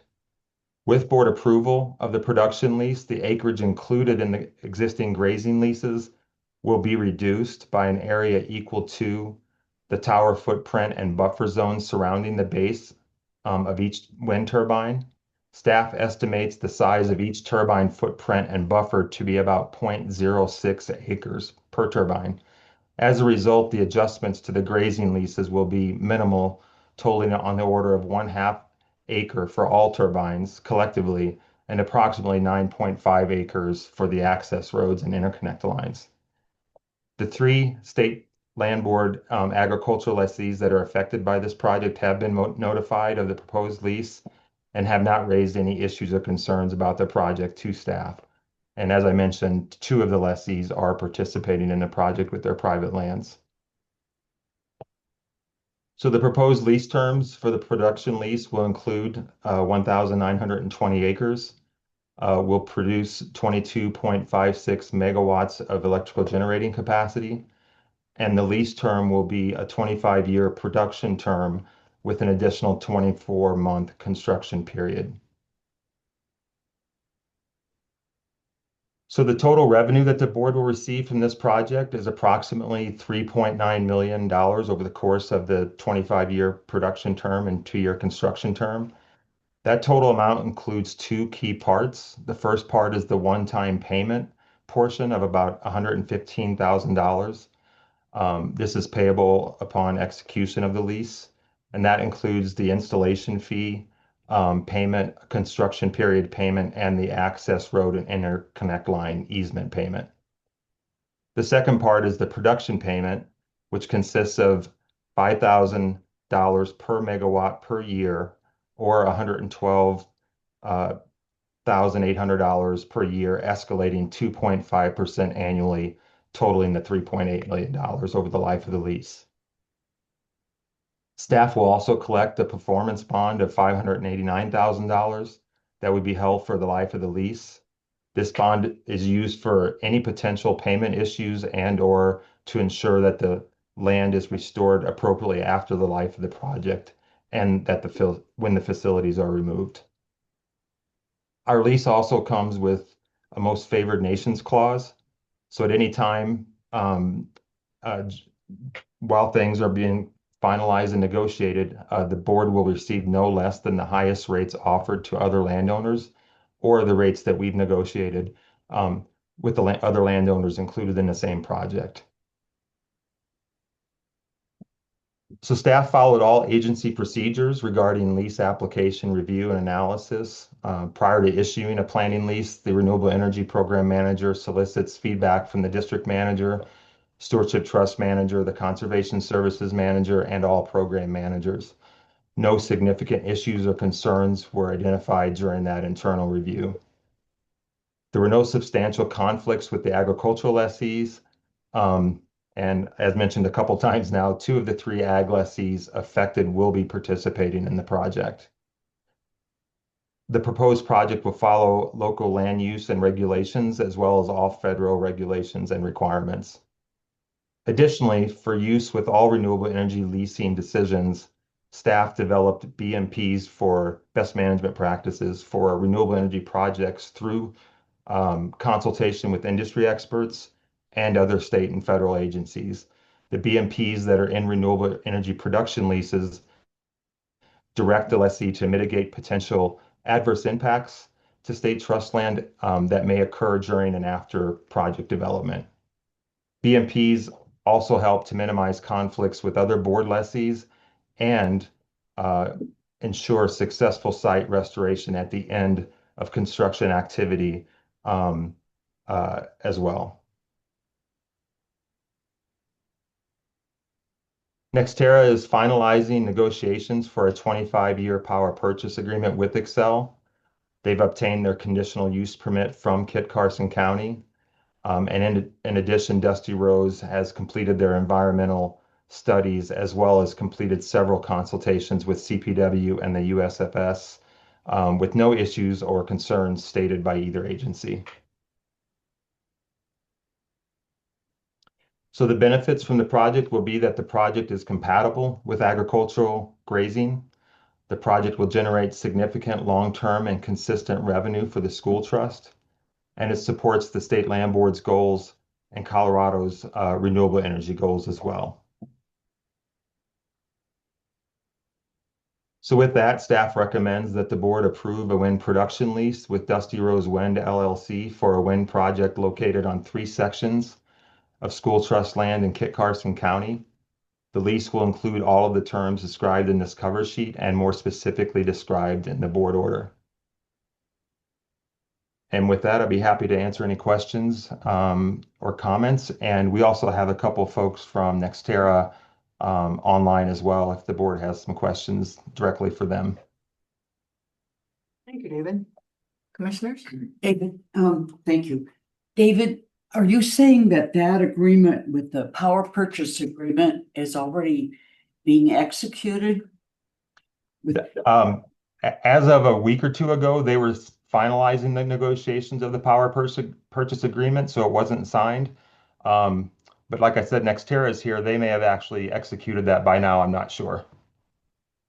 And I guess the other question I had was 13.5 miles underground electric and that road in, who's paying for that? That's all paid by NextEra. Part of the development of the project that's being paid for NextEra along with the access roads as well. And by the way, that 13 miles is actually incorrect. It's closer to 4 miles. I misspoke on those. Alec, I think we had. Yes, Brandon Smith, you had your hand up, I believe. Sorry, folks from NextEra. You do have control over your microphone and camera, so if you'd like to answer these questions, you're welcome to. Yes, good afternoon, commissioners. This is Chris Hawes with NextEra Energy Resources. I'm the developer for the project, and I'm sharing a screen or the computer with Brandon Smith, who's our environmental project manager for this project and runs Colorado. Unfortunately, couldn't make it today. We had some meetings in Florida, and so we had to be out there for that, but appreciate the time today to discuss this. To answer the question on the power purchase agreement, yes, we have essentially completed negotiations with Xcel, or Public Service Company of Colorado, and we expect to have that agreement signed probably within the next 2 to 4 weeks. But yes, we are very close to getting that fully executed, and then would provide that to David as part of the final requirements that he needs for that application. And just a quick follow-on questions. Conversations with the county have been productive and are in line, and all of that has gone well. Yes, this will be our 4th wind project in Kit Carson County. We received our CUP, our conditional use permit, back in March for the wind farm and the transmission. The transmission does go into Cheyenne County, where we'll connect with Xcel's Goose Creek substation, and we obtained our conditional use permit from Cheyenne County towards the end of last year. So yes, we have all of our permits in hand, our land use permits in hand with the counties. We have our road use agreements, and yeah, they're excited to see us get started out there. Good. Any other questions, commissioners? I just have a mini request, David. In these packages, and I think sometimes it's in there, but on this one, I kept trying to figure out if the ag lessees and their land was part of this deal. It would have been really helpful for me anyway, when you say they'd been notified and hadn't raised any issues. That's interesting, but what's more interesting and seems more like there really won't be any problems is if they're partners in the deal, or 2 out of 3 are. So in the future, it's really helpful to note that. They are. Oh, no, I know they are, but it's not written in the package. Oh, in the packet. So I was trying to, in his I looked at the presentation. map and I see what you're figured saying. that they were probably partners, but Yeah. it would have been helpful to have it just noted. Got it. Thanks. All right, are we ready for a motion? Anybody? Oh, yeah. You get to raise. I can make the motion first. Okay, sorry. Yes, I can do that. I move that the board approve the wind production lease as presented in today's meeting for the application 9386, the Dusty Rose Wind LLC, as presented in our board packet as well. Second. Thank you, commissioners. Now, Alec, will we check for some public comment on this item? Yes, anybody listening in on Zoom or in the audience would like to make a public comment on this agenda item, please use the raise hand function on Zoom and we will promote you to a panelist so you are able to address the commission.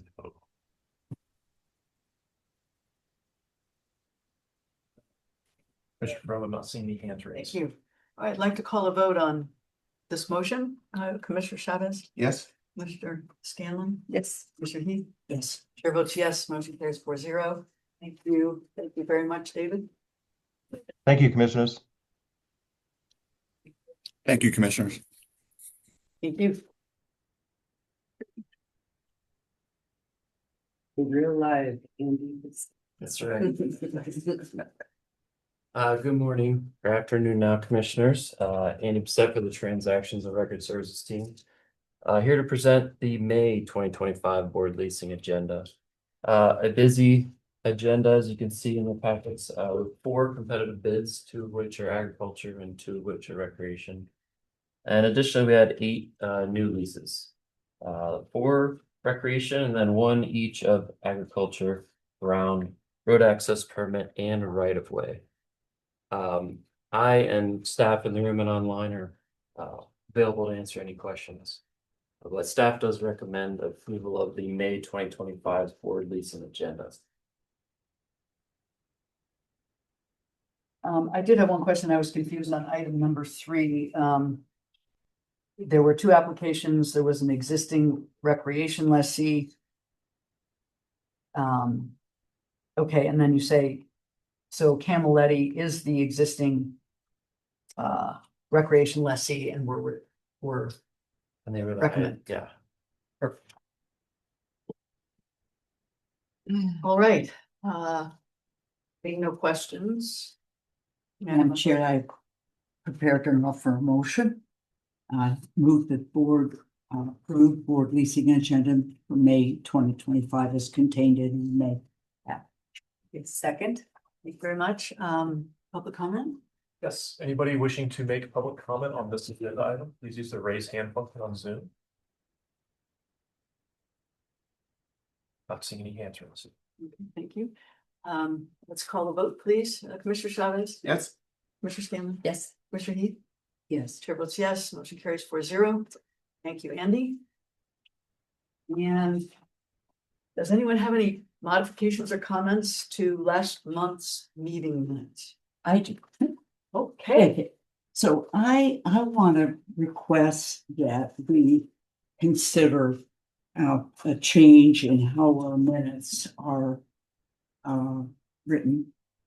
For example, it feels like that in the minutes, if you're going to look through them, you can't really tell what happened in terms of question and response. For example, Commissioner Chavez last month, I think you asked, let me find it, about whether there was clarification on which carbon project developer the lessee was working with. And then it says, Mindy provided a response. And then on one of yours, it talks about, you asked for clarification on the infrastructure non-reimbursement in the future. Mindy provided a response. And as I go through these, it feels like it really doesn't give us or the public a sense of what that response was. And short of having to go back, find the tape and look at it, I don't know that we're being as transparent as I hope we could be. I've noticed that as well on several occasions, reading and going, why did they just say? And I know it's more work for staff. But I have to say, as I reference earlier minutes, you know, I look back and go, really? You know, what was decided there? And so I would like to ask if that might be possible. It's been a long time since we've talked about minutes, and I can't remember the last makeup of the commissioners. You, as the board, have a wide discretion on how your minutes look. So the short answer to your question is yes, it can include that information. The minutes are basically serve two purposes. One, to comply with the obligation to be transparent to the public, and two, to provide a useful tool to you, staff and the public. Many times minutes are very short, and at times in the land board's history, they have been very short, merely marking who made the motion, what the vote was, and what the result was without. So at the last time the board engaged on this, it embraced a robust, fulsome minutes that you now have, and if you'd like to include more, that is certainly from a legal perspective, a minutes, Robert's Rules of Order perspective, all permissible. It's really a what do you as a board want and think is useful, and it's easy for me to say because I do not put the minutes together. So as I wade into the world of volunteering other people to do more work, I think it is something that could be captured by staff as they put together the minutes to include that information. I will note some of those responses are not brief and easily made concise. So there is a chance for your minutes Could be misconstrued too, I suppose. or yeah, so there are all those sort of factors to weigh in. We can certainly give it a try and see how you like it for a few months and see, well, wait a minute, this actually isn't capturing what I wanted to capture, or I think it's hard as someone who has a board and we take minutes. Verbatim is terrible.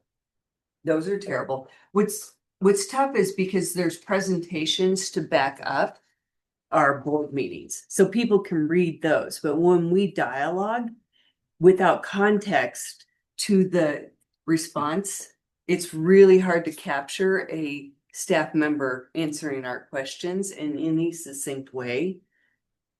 And I'm just advocating on staff's behalf, that would be extraordinarily difficult to summarize without going into paragraphs. And that's why that's never bothered me terribly. That people could always call if they want more detail or find it. Well, I'm just saying. Yeah, taking it under advisement, I hear a request to do it differently, you know, add some additional detail. The thing I want to make sure we remember is that we record all of this, we publish the recordings on YouTube. And so I think we got to this place as a way of almost making sure that the listener or the viewer of the YouTube recording understood who the person was making each comment. So to say Mindy responded was to say, oh, that voice, in case the staff didn't remember to say, this is Mindy Godsakin for the record, you could quickly understand who the person was that was making the comment. But I'm not trying to be defensive. I'm just saying, I think we got here intentionally, and we can pivot intentionally.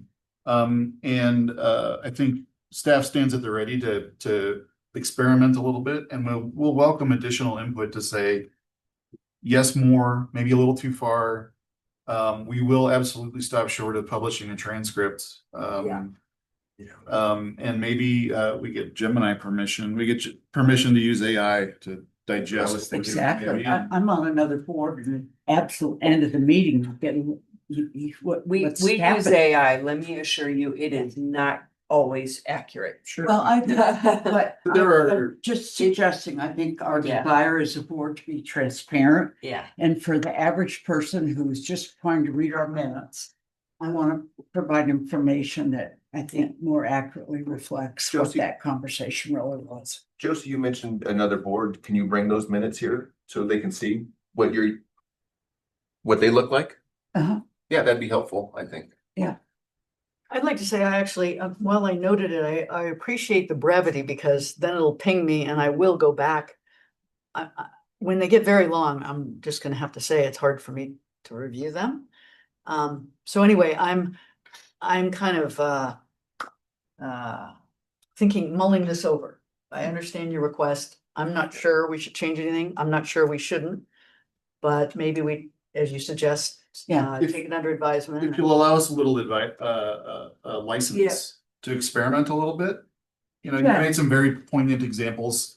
Give us a chance to take some of those into consideration and present them maybe a little bit differently this next month.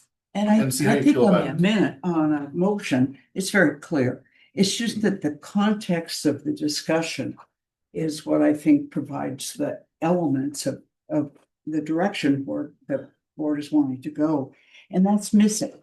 So if you could give it a try, I don't think any of us are looking for a stenographer from the olden days that does the entire court record, but the response was yes, or this is what we find helpful in terms of what you've asked. I would add, regardless of where we end up on the other matters in the minutes, the one thing I think would be useful for the public and ourselves is, and I guess this is more for Rachel, as for each item, if there was just like, you had a time note. Because then you'd actually feel like you might just go back and listen to it if you kind of. It is listed in the table that's on the first page. It has the audio start times, but I can definitely add that into each item. Oh, indeed. Okay. Such a great idea. We thought of it first. You get all the credit for that first. Okay. Great. But so let's try it. Okay. Thank you.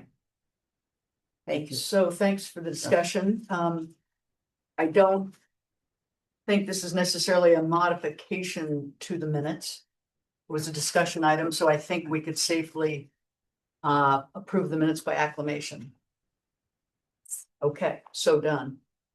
And we'll close the meeting, but I would like to recognize staff and your uncanny ability with agendas that change in real time all the time, that somehow we find ourselves 5 minutes early at a meeting. Well, I just have to say, I really.